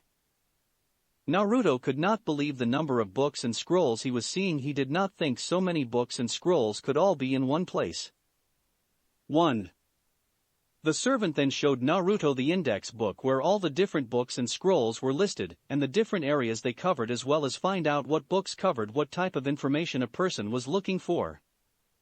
It even said what row and section which book was in, so that the book could be found easily. The servant then asked Naruto if he needed help finding a book that he might like, but Naruto told him he would be fine, after which the servant then left Naruto to his own devices. Once the servant had left, Naruto then opened the index book to look up information on something that he'd been wondering about for the past 3 months. After a few minutes he found what he had been looking for and found what books had the information was looking for. For the next 10 minutes Naruto went to different parts of the library to get the books that he wanted. When he was finished, he had about a dozen books on a nearby reading table. He then opens up one of the large books called History of the Shinobi World, where he then quickly scanned the book and found the chapter he was looking for, which was called Bijus, Tailed Beasts, and Jinchurikis, Power of Human Sacrifice. Naruto had become interested in the Bijus, since the most well-known abilities of his Mokuton powers was the ability to suppress the powers of the Biju and control them. He also became interested in Jinchuriki after meeting Killer Bee and Yujito, since they were both Jinchurikis, and they both held demons that his ancestor defeated and captured. For the next few hours Naruto learned as much as he could about Jinchurikis and the demons they held, as well as the connection they had to Naruto's clan. During that time Naruto learned that Bijus were large, living forms of chakra, sometimes referred to as Chakura no Bakemono, chakra monsters, giving them power that far outmatches most shinobis. However, he also learned that even with their immense strength it was tempered due to their bestial nature, which restricts them from being intelligent enough to use it effectively. But when the Bijus are sealed into humans who are called Jinchurikis, they are able to benefit from the knowledge of their hosts, giving them the ability to speak and better utilize their powers. It was after learning this that Naruto discovered how Jinchurikis came into existence. He had learned that when his ancestor Senju Hashirama, the Shodame Hokage, the first Hokage, had captured 8 of the 9 Bijus using his Mokuton, would release techniques.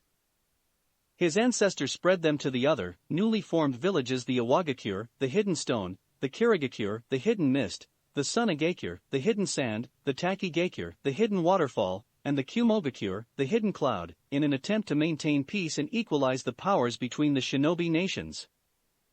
Naruto learned that the Ichibi no Shikaku, the one-tailed Shikaku, was sent to Tsunagakure, the Nanabai no Kabutomushi, the seven-tailed horned beetle, was sent to Takigakure. The Sanbai no Kayadegame, the three-tailed giant turtle, and the Rokubi no Namakuji, the six-tailed slug, were sent to Kirigakure. The Gobi no Irakama, the five-tailed dolphin horse, and the Yanbi no Saru, the four-tailed monkey, were sent to Iwagakure, and the Nibi no Bakaniko, two-tailed monster cat, and the Hachibi no Kyogyu, eight-tailed giant ox, were sent to Kumogakure. While the Kyubi no Yoko, nine-tailed demon fox, remained free, as it was never caught by the Shodame Hokage. Although he did defeat it when he fought Uchiha Madara, who had the Kyubi under his control, thanks to the power of his Mangekyo Sharingan, but the Kyubi was later on killed by the Yandame Hokage, the fourth Hokage, when it attacked Konoha 10 years ago. Unfortunately, giving each village a Biju did not stop the outbreak of the First Great Shinobi World War, where both he and Naruto's other ancestor Senju Tobirama, the Naidame Hokage, the second Hokage, died during it. Where after his death the other shinobi nations discovered that they couldn't control the Biju by themselves, and the beast began to run wild along the elemental continent. The shinobi nations then decided that the only way they could stop them, and still use their powers, was to seal them into humans, where they created Jinchurikis, since to seal the demon into a human cost another their life, whether it be their sealer or someone else. Naruto then learned that when the person is made into a Jinchuriki, it is when they are very young, so that their bodies can develop to handle the excess chakra they get from their Biju, and handle the changes to their bodies that happens from carrying a certain Biju. He then learned that one of the things they get from carrying a Biju is unique abilities that only they can do. The most famous and well-known of these abilities is Ichibi no Shikaku Jinchuriki, ability to manipulate sand. Another noted fact was that all Jinchurikis have certain unique appearance, where certain traits from the Biju would be added to the appearance to the host. For example, the Ichibi no Shikaku Jinchuriki would have dark rings around his eyes. Naruto also sadly learned that in most places except for Kumogakure, Jinchurikis were naturally hated, despised and feared by their own people, making them into outcasts due to people fear of their demons. As Naruto learned more and more about Jinchurikis and their Bijus, he could not help but feel sympathetic to Jinchurikis for their hard lives, and did not feel that they deserved to be treated as outcast for something that was not their fault. He also could not help but feel somewhat responsible for their plight, since it was his ancestor that inadvertently led to their harsh lives, even though he had given the villages the Bijus to maintain peace in the lands. After a while, Naruto decided to find out more about the Kyuubi attack on Konoha, since he found it curious as to how the Yondaime Hokage killed the most powerful of all the Bijus, when his own ancestor the Sandaime Hokage could not with his Mokuton powers, where all he could do was seal them away. As Naruto looked through all the records, books and scrolls on the battle against the Kyuubi, he found little to nothing that explained how the Yondaime did it. All that the books, scrolls and records said was that the Yondaime used some kind of powerful forbidden jutsu that he created, and that it cost him his life to do it, nothing more. None of them even gave the name of the jutsu that he used to do it. After going through all the records, scroll and books he could, Naruto decided to go at it a different angle, where he might find a clue if he looked up the Yondaime himself and learn as much as he could about him. After tidying up all the books, scrolls and records he had taken out and putting them back where they belonged, he then went back to the index book to get all he could find on the Yondaime Hokage. Although he already knew a lot about the Yondaime, from what he had heard from Jiraiya, since he had taught the Yondaime, there was still much he did not know about him. Once Naruto had gotten all he could on the Yondaime Hokage, he opened up the first book he had found, called The World's Greatest Shinobis. As Naruto looked through the book to find what he wanted, he could not help but take note of several other shinobi names and their faces from their pictures on the pages about them, such as his own ancestors Senju Hashirama and Senju Tobirama, his ancestor's greatest rival and nemesis, Uchiha Madara, and his own younger brother Uchiha Izuna too, as well as Sanshuo no Hanzo, Hanzo of the Salamander, the man who had defeated his mother, godfather Jiraiya, and their former teammate Orochimaru, and gave them their title the Densetsu no Sannin, legendary 3 ninja. He also saw his mother's and godfather old sensei Sarutobi Hiruzen, who was known as Shinobi no Kami, god of shinobis, the professor, and the Sandaime Hokage, the third Hokage. After him Naruto saw his mother, his godfather, and their former teammate Orochimaru. He even saw some other people he was familiar with, like Kakuzu of Takigakure, who had fought his ancestor Senju Hashirama. He also noted Chiyo the puppet master, who had a kind of rivalry with his mother. Naruto also saw Killer Bee and his brother E the Yondaime Raikage, along with Yagura the Yondaime Mizukage, who was also a Jinchuriki like Killer Bee and Yujito. Not to mention the Sandaime Kazekage of Suna, as well as Akasuna no Sasori, Sasori of the Red Sand, and the Sandaime Tsuchikage, the third Tsuchikage, Ryatenban no Inoki, Inoki of both scales.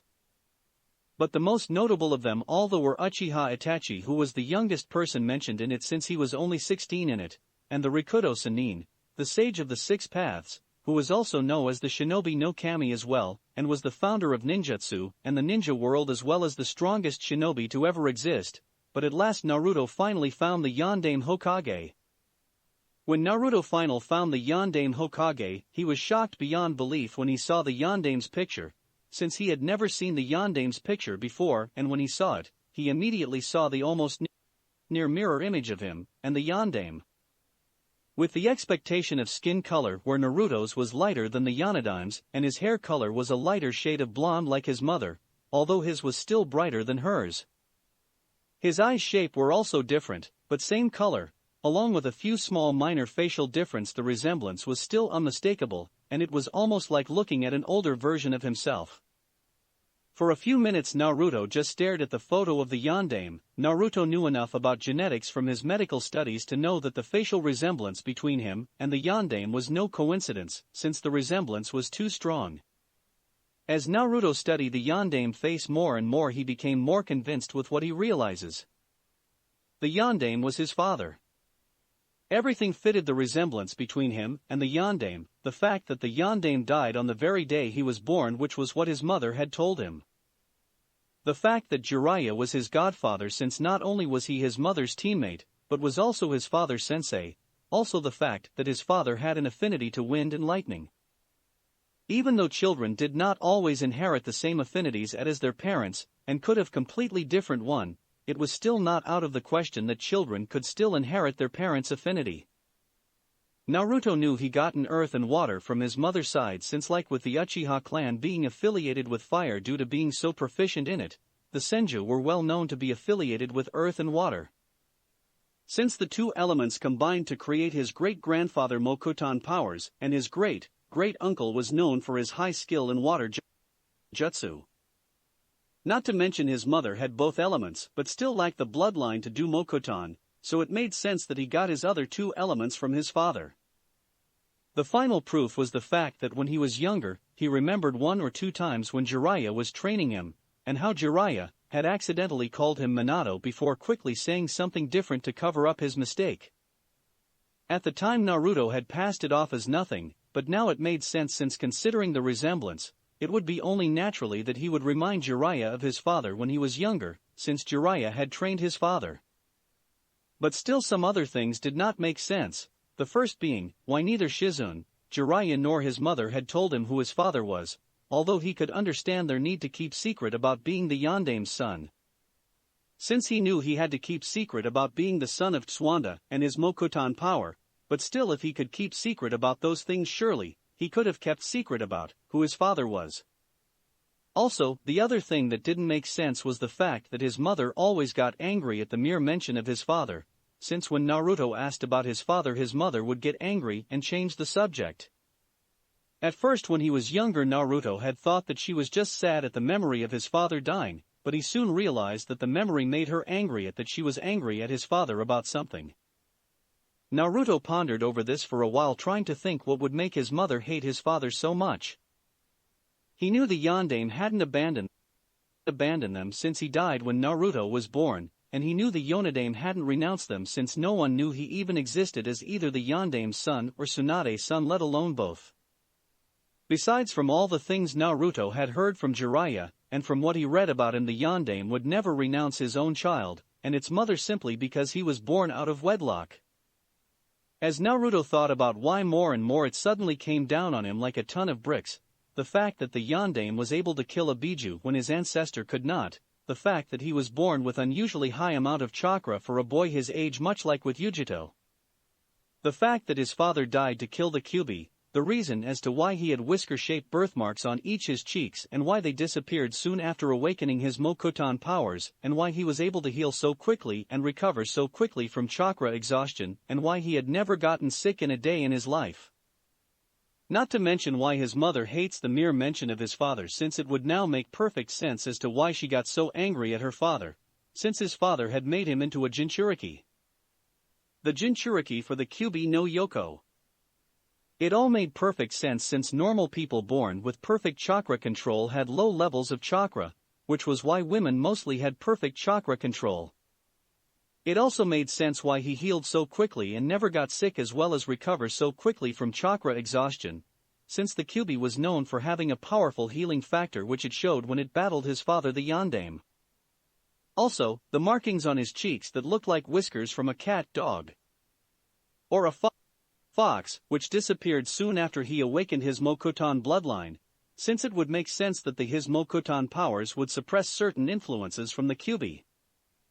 Not to mention it would only be natural that his mother hated his father, since considering the life that most Jinchurikis have had, as well as the life he might have had he stayed in Konoha, and if the people of Konoha knew he was the Jinchuriki for the Kyuubi, chances were he'd be an outcast there as well, which was why Naruto could not help but be slightly angry at his father for making him into a Jinchuriki. Even as Naruto became more convinced with this new revelations now, he still needed to be certain, and from knowing a little about sealing from his lessons with Jiraiya, Naruto knew that there would have to be some kind of seal on his body that would show that he was a Jinchuriki, since a seal that held a Biju, better yet the strongest of all the 9 Bijus the Kyuubi, would have to be placed on him to keep it in check. Knowing that the seal would have to be on his upper body, Naruto took off his sword that was on his back, his jacket, and then his shirt, showing a slim but fairly well-built upper body for a 10-year-old, which was thanks to all his training. He then went over to a nearby mirror and stood in front of it, since he knew that he would have to release chakra around his body for the seal to show. Since it was obvious that it could only been seen when he releases chakra, since he had never seen any kind of seal on his body before.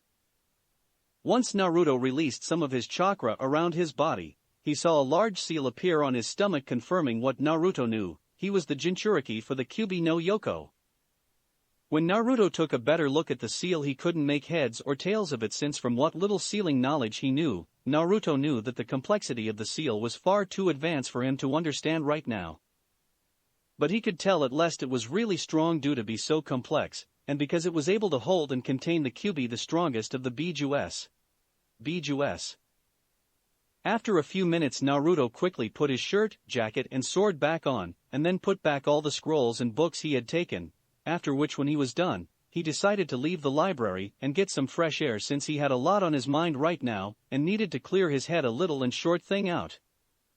A few minutes later, as Naruto walked down the open hallway that looked out to the garden on his right-hand side, he could see the beauty of the well-maintained garden. Unfortunately, Naruto was too lost in thought of what he had learned and discovered about being the son of the Yondaime and being the Jinchuriki for the Kyuubi to admire it. Naruto was tempted to go find his mother and confront her about what he had discovered and demanded why she, Shizune, and Jiraiya never told him. But he decided against it, since he knew this wasn't the time or the place for something like this. Also, he knew he had to wait and think up an excuse as to why he was even learning about Bijus and learned about Jinchurikis. He knew that if he didn't handle this carefully, then he would have to reveal his meeting with Killer Bee and the others, and that was something that Naruto wanted to keep hidden for now at least.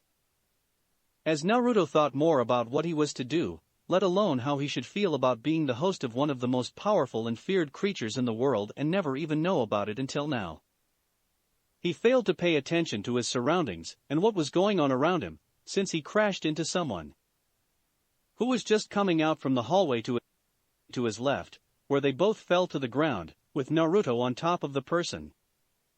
"Ow, sorry, my fault, I wasn't paying attention to where I was going," said Naruto, as he then looked to see who he had bumped into.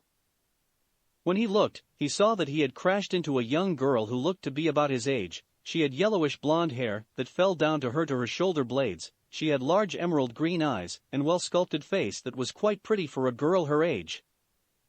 She was just slightly shorter than Naruto, and wore a bright pink formal kimono with white oval-shaped spots and sunflower designs decorated on it. As Naruto was about to get off her and help her up, he was suddenly grabbed by the collar and thrown off her and landed on his rear, several feet away from her. When Naruto got back up and looked over to where he bumped into the girl, he saw 2 men standing over her and helping her up, after which the 2 men then stood in front of her and glared at Naruto. The first man was a tall tin man wearing a traditional guard's uniform of the royal family of Hai no Kunai, with a long katana on his left side. He had blue-black hair and his eyes were icy blue, and he had strong sculpted face. The other man was a muscular-built man and wore the same guard's uniform that the other guard wore. He also wore a pair of large sunglasses. The man also had very little hair on his head, as it was mainly bald except for the small mohawk in the shape of a lightning bolt and a muscular face. "Hey, what the hell is the deal?" cried Naruto angrily from being grabbed onto and then being thrown off. "How dare you ask such a question, you filthy vagabond, after you crashed into Rurakayohime, princess, favorite granddaughter of his lordship the fire daimyo, and land on top of her," spoke the Tine Man angrily as he glared at Naruto. "It was an accident. It not like I meant to, besides I said I was sorry," said Naruto, while at the same time cursing his bad luck, since of all the people he had to crash into the fire daimyo's granddaughter. "You think that a simple apology is enough for disrespecting Rurakayohime in such a manner? You should be on your hands and knee begging her forgiveness and pray she does not send you to the dungeon for the rest of your life," cried the Tin Man angrily. "Look, I don't care if she is the fire daimyo's granddaughter, or even if she was his sister, neither of us was hurt, and I said I was sorry, and that should be enough. Besides, there is no way in hell I'm going to go down on my knees and beg," said Naruto, as he was starting to lose his cool as these guys were getting on his nerves. "You insolent child, you shall pay for your disrespect," cried the Tin Guard as he drew his katana and charged forward. Naruto let the man charge at him, and once he was close enough, Naruto quickly ducked under the man's sword slash, where he then grabbed the guard's wrist and twirled around, so that his back was facing the guard. Whereas Naruto twirled around, he twisted the man's wrist, causing him to let go his sword. After which Naruto then took a step back and kicked the man hard in the shin, where he lost his footing, which allowed Naruto to flip the guard forward and causing the guard to land hard on his back when he hit the floor. As soon as the other guard saw what happened to his comrade, he charged forward and drew out his sword. Seeing this, Naruto quickly sidestepped the guard just as he was about to attack him and let him pass him by. At the same time that Naruto let the guard go by him, Naruto stuck out his leg so to trip the guard and making him fall forward and crash head first into a nearby railing. Before either of the guards could pick themselves up off the floor, Naruto quickly made a shadow clone of himself, where he had his clone sit of the Tin Guard's chest and point a kunai at the guard's face. At the same time, Naruto jumped on the larger man's back and pointed his own kunai at the back of the guard's head. When the two guards felt the kunais, both of them knew they had been defeated, although neither of them could still believe that they had been defeated by a mere boy. This could be especially said for Princess Rurakayo, who could not believe that a boy about her own age had defeated both her personal guards Kenryu and Enryu so easily with very little real effort. Before the princess could even try and order Naruto to release her guards, someone else spoke from the other end of the hallway. My, you certainly were speaking the truth, Tsunade, when you said he get himself into interesting situations. When Rurakayo, Naruto and the two guards named Kenryu and Enryu turned to see who had spoke, they were surprised to see the fire daimyo along with his samurai bodyguards and other royal guards, along with Tsunade, Shizune and Tonton. "Naruto, what do you think you are doing?" asked an annoyed Tsunade. "Teaching these guys a lesson in humility and in manners," replied Naruto with a slight scowl, since they had attacked him first, and he was only defending himself, so he wasn't going to let these guys get him into trouble for something they started. At his answer, Tsunade could only sign, since her son did have a short temper when people got him angry or annoyed, much like herself. "Naruto, please get off them, we don't need you starting trouble here." At this, Naruto scowled slightly but nodded and dispelled his clone and got of the guard he was on. "Now then, may I ask what all this commotion is about?" asked the fire daimyo with a bit of amusement in his voice. Since it wasn't every day that he saw a young 10-year-old boy take down and defeat two of his best guards, with little to no trouble, and he had to admit it was quite entertaining to watch. "My lord is Rurakayohime, and we were on our way to visit her uncle, your other son, Crown Prince Akihito, who, as you know already, is gravely ill. We're on our way. This lowly commoner crashed into Rurakayohime and landed on top of her, and then insulted her by not apologizing to her, and then attacked us," spoke the Tin Guard named Kenryu. "That a lie," cried Naruto. "I did apologize, they just got angry because I refused to go on my knees and beg like a dog, and when I refused, they attacked me with their swords, and I just defended myself." At this, Tsunade narrowed her eyes and glared at the two guards, who could not help but flinch at the look Tsunade was giving them. "Is this true?" asked Tsunade as she glared at the two guards, since she would not stand for anyone attacking her son, whether they be Kage or daimyo or any kind of person, and those who foolish did would pay the butcher's bill for doing so. Well, yes, sort of, said Kenryu slightly nervously as he tried to keep his nerve under Tsunade's frightening glare, but still the boy should have bowed down and begged forgiveness for crashing into the princess and for not watching where he was going and disrespecting his betters. At this, Tsunade began to growl and crack her knuckles as she got ready to lay a beat down on the two guards. When the two guards saw this, they began to get very nervous. Deciding to avoid any needless destruction of his home, and to avoid his guards from being killed or being beaten to an inch of their lives for a foolish misunderstanding, the fire daimyo decided to intervene and signaled Tsunade to stop. "Tsunade-san, if I may, before you go and beat my granddaughter's personal guards, would you please wait and let me explain to them their folly to them and give them a chance to apologize for acting so rashly and foolishly, since they are very loyal and protective to my granddaughter, and it would upset her greatly to lose them and see them hurt, and it would be also very hard to find guards as loyal and proactive to my granddaughter as they are," said the fire daimyo. After a moment or so, Tsunade relented and nodded her head that she would not attack. At this, the fire daimyo then turned to Kenryu and Enryu. "Tell me, Kenryu, before you confronted this boy, did you perchance ask his name, or who he was?" No, my lord, since there was no need to, since it was quite obvious that the boy is a commoner by the way he is dressed. My guess is he's some low-rank ordinary genin from Konoha," spoke Kenryu. At this, Naruto just glared at Kenryu, saying he was some low-rank ordinary genin, since for one thing he wasn't even a genin of Konoha, and he was most definitely not low since he was skilled enough to defeat them both easily. The fire daimyo of course then smiled, since he was going to enjoy the looks on both guards' face for what he was about to tell them next. "Well then, Kenryu, if you believe that, then I'm afraid you're very much mistaken, since this boy is no low-rank ordinary genin from Konoha. Since for one thing he is not even a ninja of Konoha. Also, he is not any ordinary boy either, since this boy is Senju Naruto, son of Tsunade the Slug Princess, member of the Densetsu no Sannin, legendary three ninjas, making him the great-grandson of Senju Hashirama, the Shodame Hokage, first Hokage, and the great-grandnephew of Senju Tobirama, the Nidame Hokage, second Hokage, and he is the sole heir to the Senju clan," spoke the fire daimyo with a slight smirk at the shocked looks on his granddaughter and her guards' faces. Both Kenryu and Enryu were both naturally shocked, since the Senju clan was the closest thing that Konoha had to royalty, since it was the Senju clan who practically created the village by themselves along with some small bit of help from their allies the Uchiha clan and several other allied clans.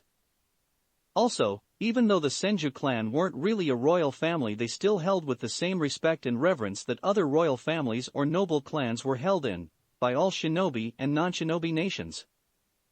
Especially in Hai no Kuni, since everyone knew the close ties that the Senju clan had with Hai no Kuni royal family, as it was the Senju clan who first negotiated the setting up of the first hidden shinobi village in Hai no Kuni.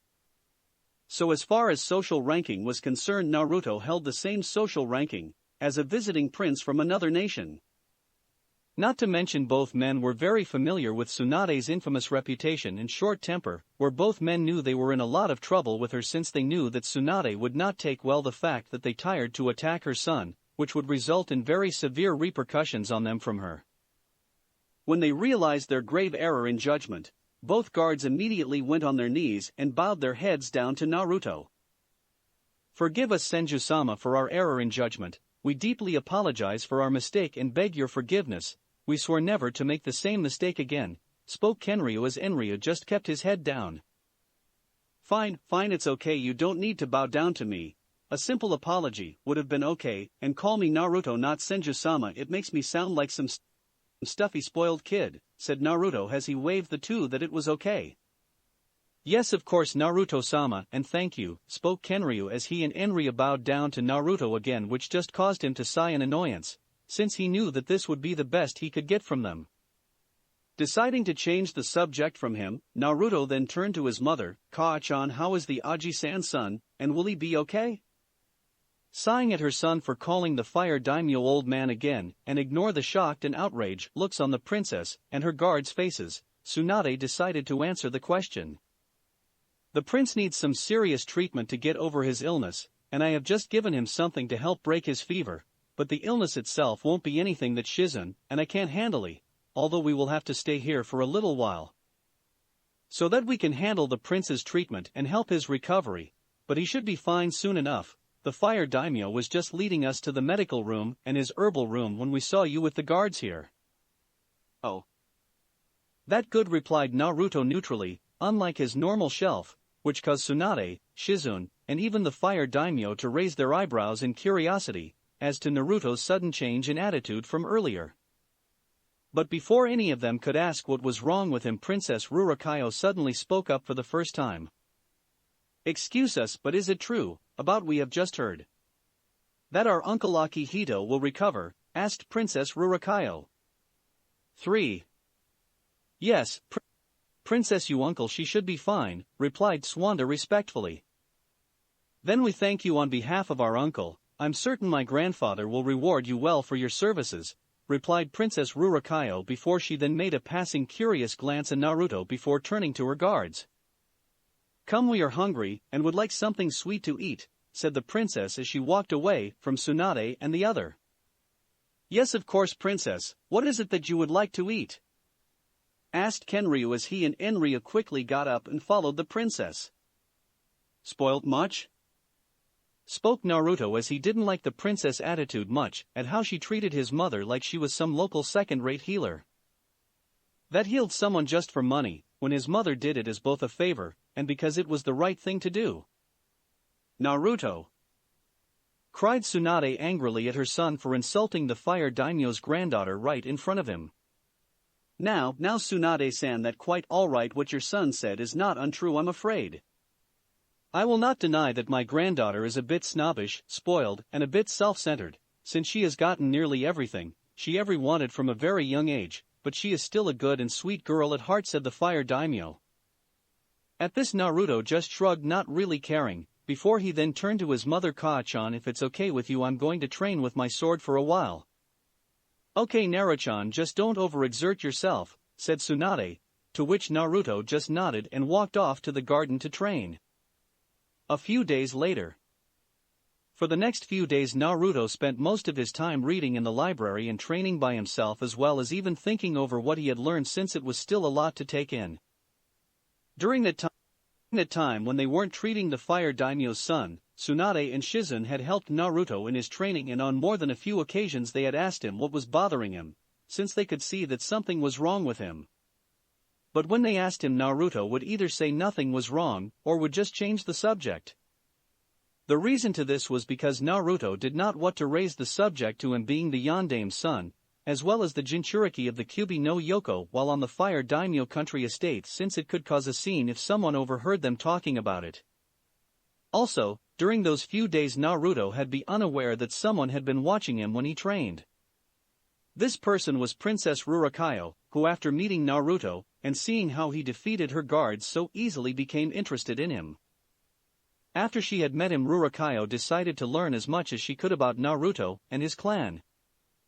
2 days after first meeting Naruto, Rurakayo discovered little to nothing about Naruto himself, as her guards and her servants could find next to nothing about him, since none of them even knew that Tsunade had a son until he came with her. But despite that, she did learn a great deal about Naruto's ancestry as well as his clan. She learned that his clan were considered the strongest clan in the world. Before the founding of the hidden villages and during a time called the Shinobi Clan's Wars, and were still considered by many as the strongest shinobi clan, even despite the fact that there were only 2 members left. She also learned that Naruto came from a long line of powerful shinobis, where his great-grandfather was Senju Hashirama, the main founder of Konoha, as well as the Shodame Hokage, and was considered the strongest shinobi of his time. Naruto was also the great-grandnephew of the Nidame Hokage Senju Tobarama, younger brother of Hashirama, and he was considered the strongest shinobi in Konoha of his time when he was the Hokage. While his mother Tsunade was hailed as both the strongest and most beautiful kunoichi in the world, as well as the greatest medical ninja and healer. She was also a member of the Densetsu no Sannin, whose fame and powers were known by all. Altogether, just from his mother's side of the family, Naruto had a great deal of potential, and just as her guard Kenryu had told her, Naruto was basically royalty in Konoha, much like she was here. After learning all this, Rurakayo decided she wanted to watch Naruto, as she was curious as to what type of person he was, since despite the fact that he came from noble clan, as noble as a shinobi clan can get in the shinobi world, he did not act like any boy she knew from a noble family. In fact, he acted the complete opposite from them. He hated being called Naruto-sama or Senju-sama by servants. He was polite to everyone, and she had even seen him help a young servant girl pick up broken plates she had dropped when she accidentally tripped. She also saw him go to the kitchen to make his own lunch instead of ordering a servant to do it. It was because of all these things that made Rurakayo become more and more curious about him. After a few days of just watching Naruto, and after losing her guards again, so that she could be alone, she decided to go up to him and speak to him. When she came up to Naruto, who was so focused on training that she did not notice her until she coughed loudly enough so that Naruto would notice her. When Naruto turned around and saw her, he raised one of his eyebrows in curiosity as to why she was here. "Is there something I can help you with Rurakayo-hime?" asked Naruto. "Yes, there is, Naruto-sama. We would like to offer you the distinct honor and privilege of inviting you to have afternoon tea with us now," spoke Rurakayo with the high upper-class tone that a person of royalty would often speak with. "That is very kind of you to offer, Rurakayo-hime, and I would be very happy to take your offer of tea, but I am in the middle of my training session right now, and I would like to finish it first. But in a few hours' time, when I'm finished and I have cleaned up, I would be happy to have tea with you then," said Naruto as he tried to be as polite as possible. Unfortunately, the princess did not take well to Naruto declining her invitation to tea now, and to have it later, well, as she found it to be an insult to her. Since whenever she wanted something, she wanted it done right away, and no one had ever refused her anything. "How dare you? You should be honored that we find you worthy of having tea with us. We are the granddaughter of the fire daimyo, and although you may be someone of somewhat noble blood in your speck of a village, you are still not of royal blood. Now I demand that you come with me now before I lose my patience, and decide that you are no longer worthy of being in my company," demanded the princess. Naruto simply ignored the princess' demand, as he did not wish to deal with the spoilt girl, who although was a year older than him was still like a little child that did not like it when it was refused something.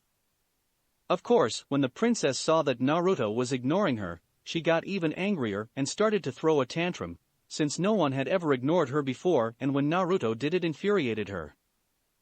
"Are you even listening to us? Do you not even know that with a single word we can have you cast in irons and thrown into the deepest, darkest dungeon for your insolence?" ranted the princess. "Rant all you what, princess, you may be the granddaughter of the fire daimyo, but I highly doubt he put me in a dungeon for simply not doing what you want me to do. Besides, all your ranting proves what I thought you were from when I first met you," scoffed Naruto. "And what's that?" said Rurakayo angrily. "It proves that you're nothing more but a spoiled little girl who thinks that just because she's the granddaughter of a powerful daimyo that the world revolves around her, and that everyone in it is at her beck and call just because she was lucky even to be born in nobility. I bet you even stayed in this estate your entire life, and never even go out of it," sneered Naruto, with just made the princess angrier. "So, what if we haven't? Why would we need to go out and mix with you commoners when we have all that we need here? Nobility does not mix with lowly commoners," scoffed the princess. At this, Naruto shook his head, finding Rurakayo belief foolish and almost humorous in a way. "There you go again, just proving me right at how foolish you are. Didn't you ever wonder how royalty like your family ever came to be? No one is born noble. Your own ancestors were merely commoners like everyone else at one point, until they became powerful leaders by getting people to follow them, which is how any noble retain power, since you nobles are only allowed to have the lives you have because of the hard work of other people who you are supposed to lead and help protect and rule. In the real world where people like me live in, you must work hard to get what you want, and I know that spoilt little boys and girls like you, who had been sheltered all their lives in golden palaces and mansions like this, wouldn't survive a single day outside these walls by themselves," said Naruto with a sneer. Princess Rurakayo sheeted in rage at Naruto's remark. "We see about that. I show you that I can do anything you can do," cried Rurakayo angrily before stomping away. Seeing this, Naruto just shook his head at the foolishness of the princess, and decided to forget all about the princess and continue on with his training. 2 hours later. After Naruto had finished his training, he decided to head to the kitchen and get a bite to eat since he was hungry after all of his training. Just when he was about to turn around the corner, two people who were running collided into him as they were turning around the corner. "Ow!" cried Naruto as he rubbed his rear and stood up again. When he looked up, he saw that he collided with Kenryu and Enryu, who were now picking themselves up off the floor. "Hey Kenryu and Enryu, what's the hurry?" asked Naruto when he saw the princess two personally guards friendly, since he had become friendly enough with the two guards over the past few days despite their rough start. When the two guards saw who they had collided into, they both quickly bowed respectfully to Naruto. "Naruto-sama, forgive us for colliding into you. We are in search of Rurakayo-hime, since we have been unable to find for several hours. Have you seen her at all lately?" spoke Kenryu. "Yeah, I saw her about 2 hours ago, but we kind of got into an argument when I told her I was busy training and couldn't have tea with her at the time," spoke Naruto. At this, both guards grew concerned about the princess, and were about to start running again to find the princess, but before they could, another servant ran up to them and Naruto holding a piece of torn cloth. "Kenryu-san and Enryu-san, I have just found this torn piece of Rurakayo-hime kimono near hanging from a tree branch next to the estate wall. The princess must have climbed the tree and left the estate," spoke the servant. "Damn that stupid, stubborn, spoiled girl," thought Naruto, since even though he didn't like the princess much, he still didn't want her to get hurt, which would happen if they didn't find her soon. "We must find immediately before something happens to her," cried Kenryu as he and Enryu were about to head out to the front gate and start looking for her. "Wait!" cried Naruto, stopping the two men. "If you two go out there by yourself, you won't find her, since the forest is too big to search by yourselves. You two should try and gather a search party and gather as many people as you can to help search for her.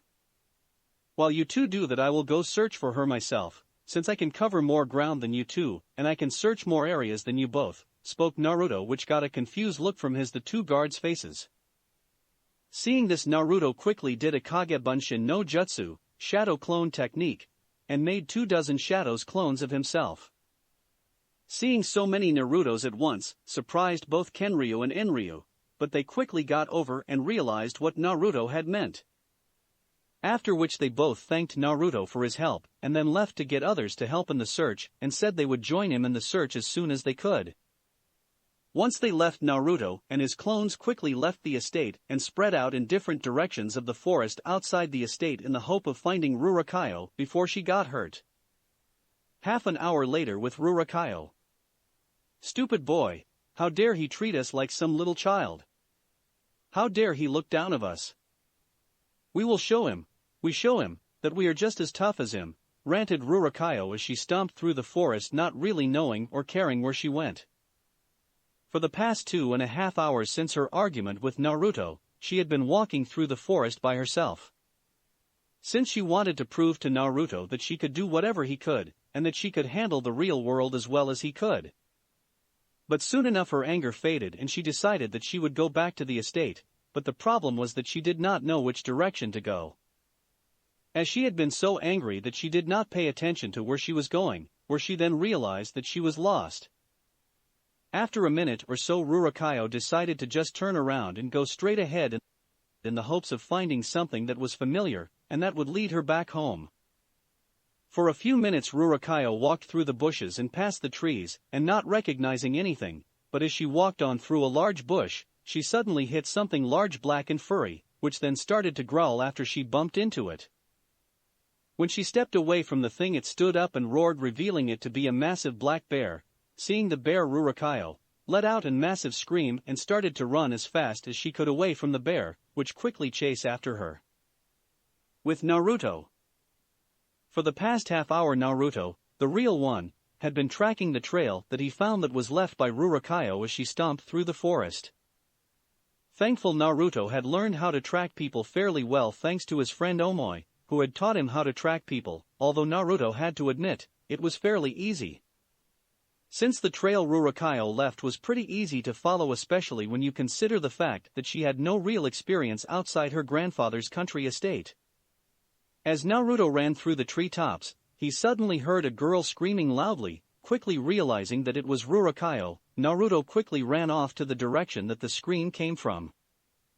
It didn't take him long to find Rurakayo, where he found her on the ground with a large black bear standing over her with its claws ready to rip her apart. Acting quickly, Naruto jumped down to them, where he did a falling midair spin kick with his superhuman strength to send the black bear flying into a nearby tree. "Naruto!" cried Rurakayo in surprise and relief at being saved from the black bear. "Are you all right, Rurakayo-hime?" asked Naruto while still watching the black bear. Hi, we are fine thanks to you," said Rurakayo, after which he heard the black bear's roar again, where when she turned back to it, she saw the bear had got back up and charged forward at them. "Stay back!" cried Naruto as he charged head-on into the black bear, where he ducked right under the black bear's massive claws and using his superhuman strength again, punched it right in its stomach with his right fist and sending the black bear flying right into 5 trees. When Rurakayo saw this, she could not believe her eyes that a mere boy, who was a year younger than her, could have such incredible strength, but she then remembered that one of the things that Naruto's mother Tsunade was famous for was her monstrous strength, which Naruto clearly had inherited. Once Naruto had dealt with the black bear, Rurakayo went over to Naruto. "Is it dead?" To which Naruto shook his head. "No, it's just knocked out." After dealing with the black bear, Naruto then went and healed the small minor wounds that Rurakayo had gotten from branches and thorns that she had hit as she ran from the black bear. He also then healed the bear so that when it woke up it would be okay. This of course surprised Rurakayo, and when she asked him why, he simply told her that the black bear only attacked her because it had believed you had attacked it, in which it was only defending itself, and did not deserve her to be hurt or die from its wounds.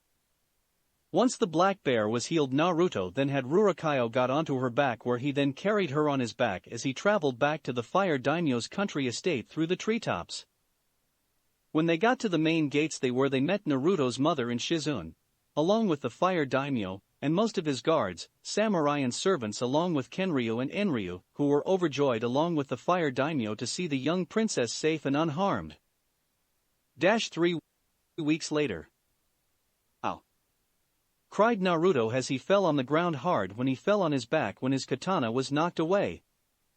"Not bad, Naruto-san, but your stance is still much too rigged. You need to loosen up and be more flexible, and your grip is not tight enough, since you lost your sword," spoke a tall young long redden-haired man, whose hair was tied up in a ponytail that reached down to his shoulder blades, and wore a red kosode, and a white hakama along with a pair of white tabi, and a pair of waraji.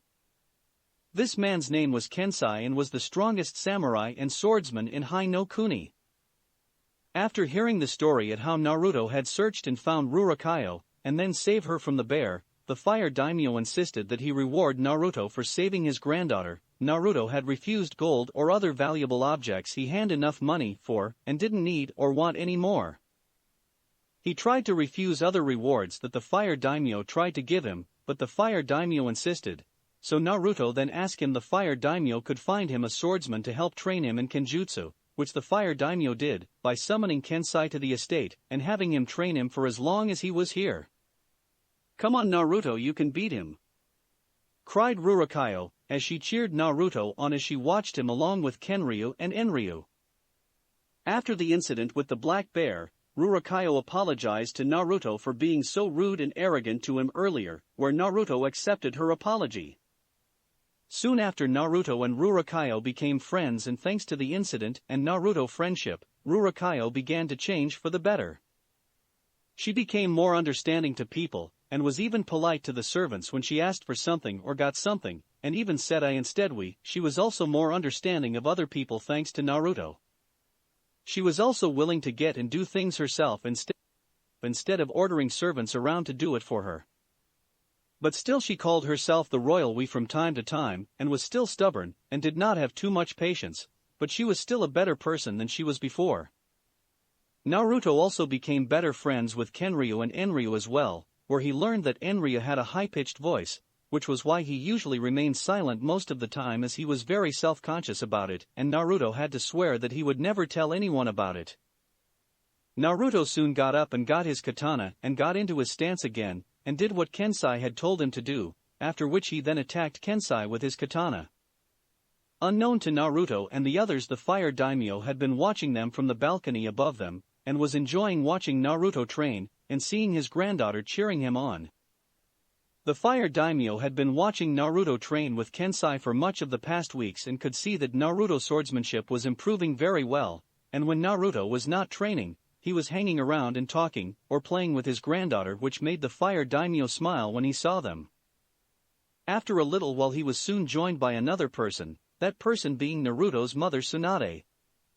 "Ah, Tsunade, so nice of you to join me. I take it that since you're here my son has nearly recovered," spoke the fire daimyo. "Yes, he has. In a few days' time your son should be fully recovered," replied Tsunade, as she looked down to watch Naruto train with Kensei.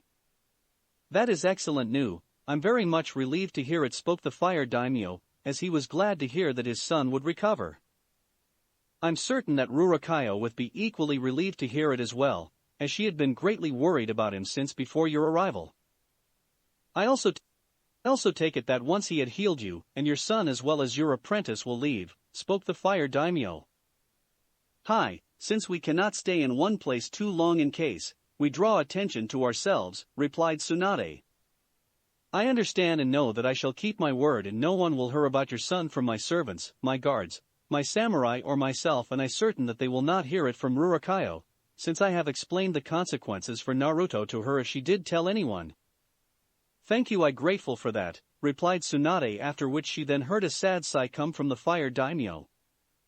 "It is indeed a shame that you must leave, since my granddaughter had become quite fond of your son, and is the first real friend her own age that she has had. Not to mention your son has had quite the effect on my granddaughter, where she is more sensitive to others' feelings and more understanding. Ever since my daughter's, Rurakayo's mother, passing when giving birth to Rurakayo and her father being killed in an accident a year after her birth, I have tried to make sure that she was well cared for and made sure she would have everything she could want. But sadly, my doting on her made her spoiled, and she did not value other people as she should have. That was until your son arrived and changed her for the better," spoke the fire daimyo with a smile. "Yeah, Naruto has a knack for changing people for the better. He did it for me by being born and giving something to live for, and he did the same for the high priestess daughter Cheyenne," said Tsunade with her own smile. At this the fire daimyo raised his eyebrow in curiosity. "When you say the high priestess, do you mean the high priestess of Oni no Kuni, demon country, priestess Miroku?" "Hi. So, I guess from what you have just told me you and your family were somehow involved in her daughter being saved, considering the exact details of the attempted kidnapping of the high priestess daughter, and how it was prevented were never released," said the fire daimyo. "Hi, Naruto was the one who helped save her," replied Tsunade. "I see. It seems your son has quite the talent for saving princesses in danger," chuckled the fire daimyo. Unfortunately, yes," replied Tsunade with a slight annoyance. "He gets it from his father," mumbled Tsunade slightly, which thankfully the fire daimyo didn't hear. "I guessing then that you have heard what happened last year in the country," said the fire daimyo. "Huh, what happened in Oni no Kuni?" asked Tsunade. "Oni no Kuni was attacked by a demon called Morio. The high priestess was able to stop it by separating its spirit from its body, and then seal them separately away from one another. Unfortunately, doing so cost the high priestess her life," said the fire daimyo sadly, since he knew the high priestess well and had enjoyed talking to her. "That must be why Cheyenne has not replied to any of Naruto's letters. The poor girl must be distraught. But I can't tell Naruto if I do, he will want to go there immediately, and we can't afford to draw attention to ourselves, since if we go there we surely will," thought Tsunade sadly.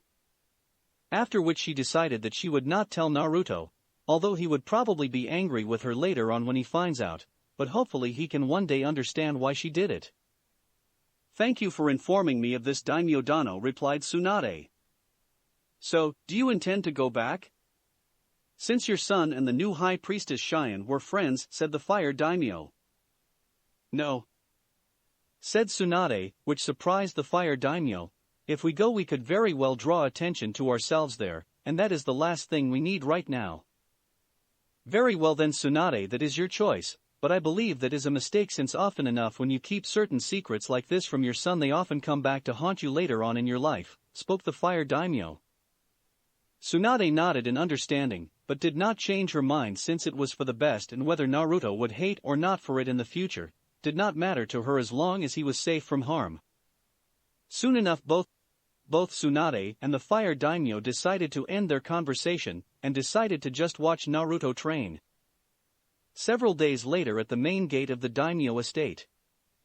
Once the fire daimyo's son had fully recovered, Tsunade had decided it was time to leave.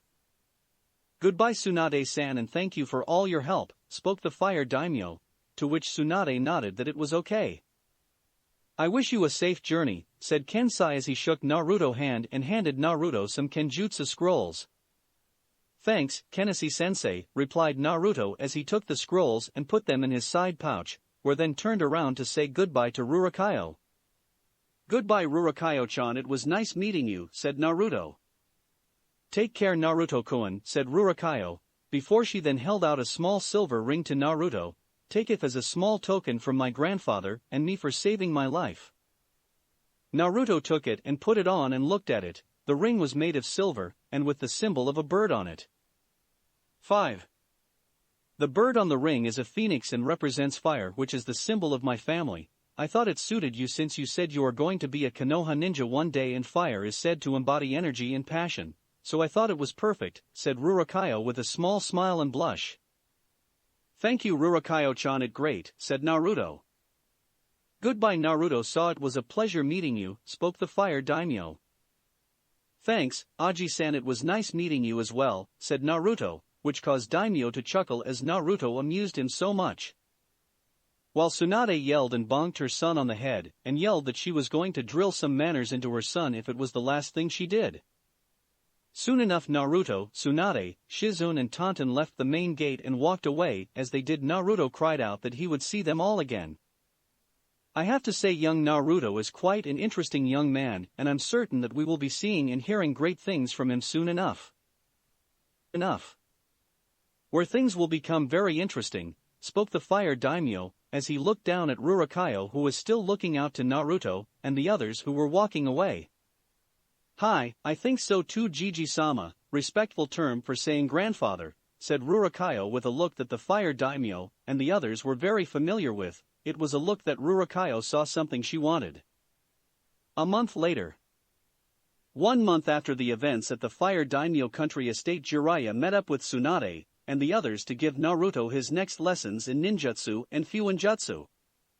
After finishing one of his lessons with Jiraiya, he decided that since Jiraiya was here, he could finally confront them about him being the Yandame's son and the Jinchuriki for the Kyuubi no Yoko.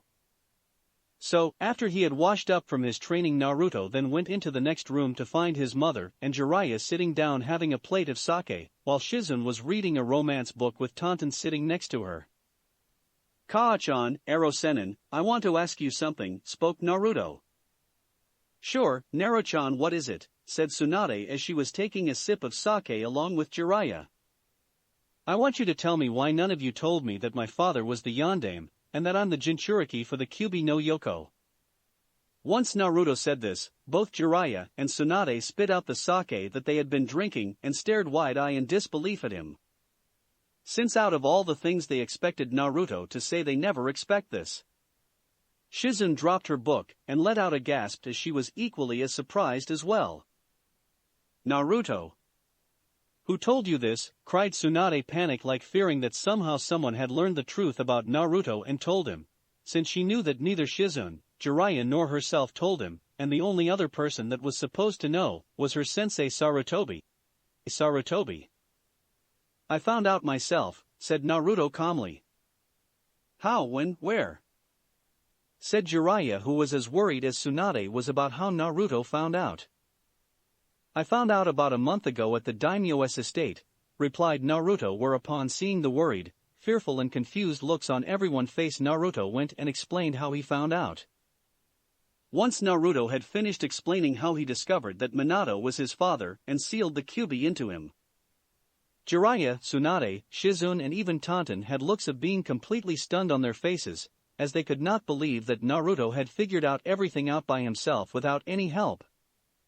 Jiraiya was the first come out of his shock, where he then quickly went and got 3 more sake plates and poured some sake into them, and then handed 2 of them to Tsunade and even Shizune, who then all took a large gulp of sake with Jiraiya to help settle themselves.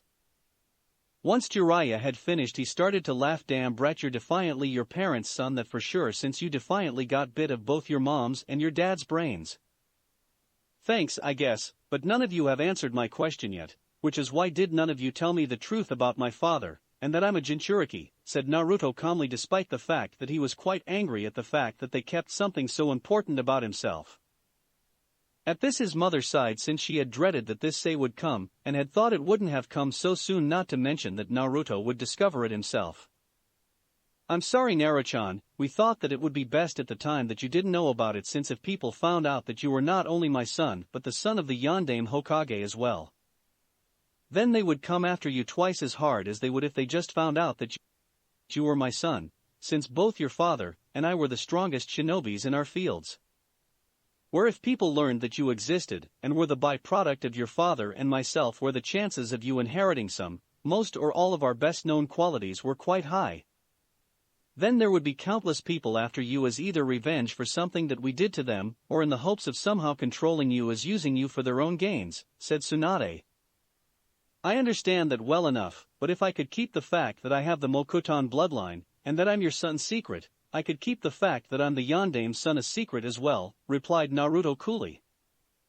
Well, you see brat, we were kind of afraid that if you knew that Yondaime was your father, you'd be so excited, since you idolized him so much, which was kind of my fault that you did, but still we thought that you would tell people that he was your father. But still, you're right, we were wrong to keep it from you, since you were able to keep your Mokuton bloodline secret and your mother's identity a secret.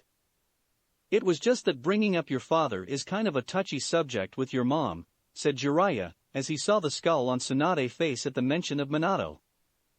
You mean over the fact that he made me into a Jinchuriki, spoke Naruto neutrally, to which Jiraiya nodded. You have to understand Naruto, your father had no choice. If he didn't do it then the Kyuubi would have destroyed Konoha and killed everyone, explained Jiraiya earnestly. I understand that, but still why me? Your father knew that to seal the Kyuubi, he would have to seal it into a very young child, so to keep it contained, and although he could have held it in another young child, he did not. The reason was because he could not bring himself to ask another family or another parent to make that kind of sacrifice when he could not himself with his own son, said Jiraiya, since Minato was always too noble in that way.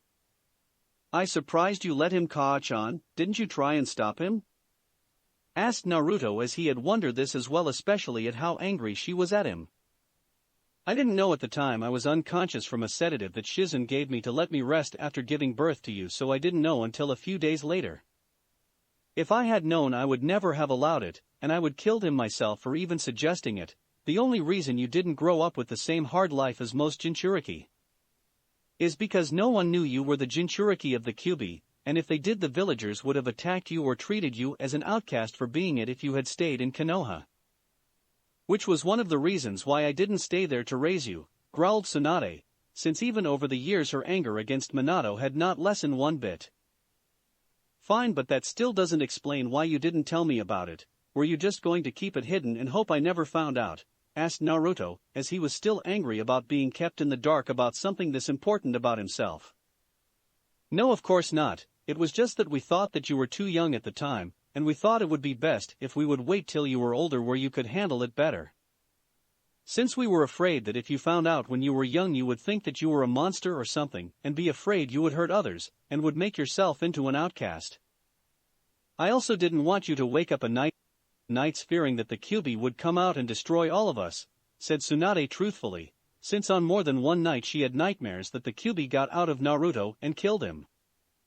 After hearing this, Naruto just sighed. Although he understood both Jiraiya and his mother's reasons along with his father's reasons, he still felt a little angry at them all, although he knew over time he would get over it. But still there was still something else that he was wondering. So when were you going to tell me the whole truth? He asked.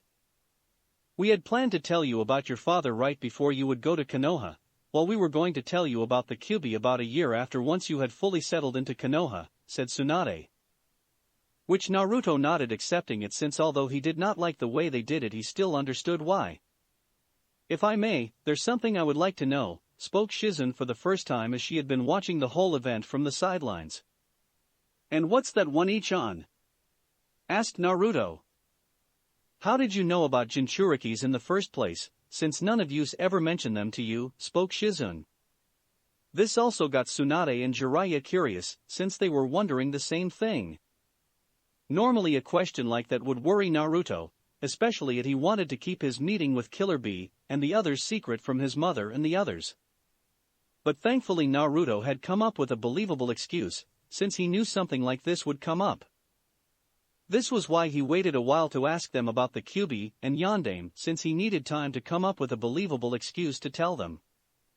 He told that he had went to the library to find out more about his Mokuton bloodline and its effect on the Bijus, since Tsunade and the others' knowledge of it were limited, and he thought that he might find something new about it in the library. He then told them that during his research he accidentally learned about Jinchurikis, when people sealed the Bijus into humans. He also accidentally read about how the Yondaime had killed the Kyuubi, which was something he found strange, since not even the Shodaime was able to do that, with his Mokuton powers, and the Bijus were monster made out of chakra, which would make them virtually impossible to kill physically. So when he did research on the Yondaime and saw his picture, he slowly put the pieces together and discovered the truth by himself.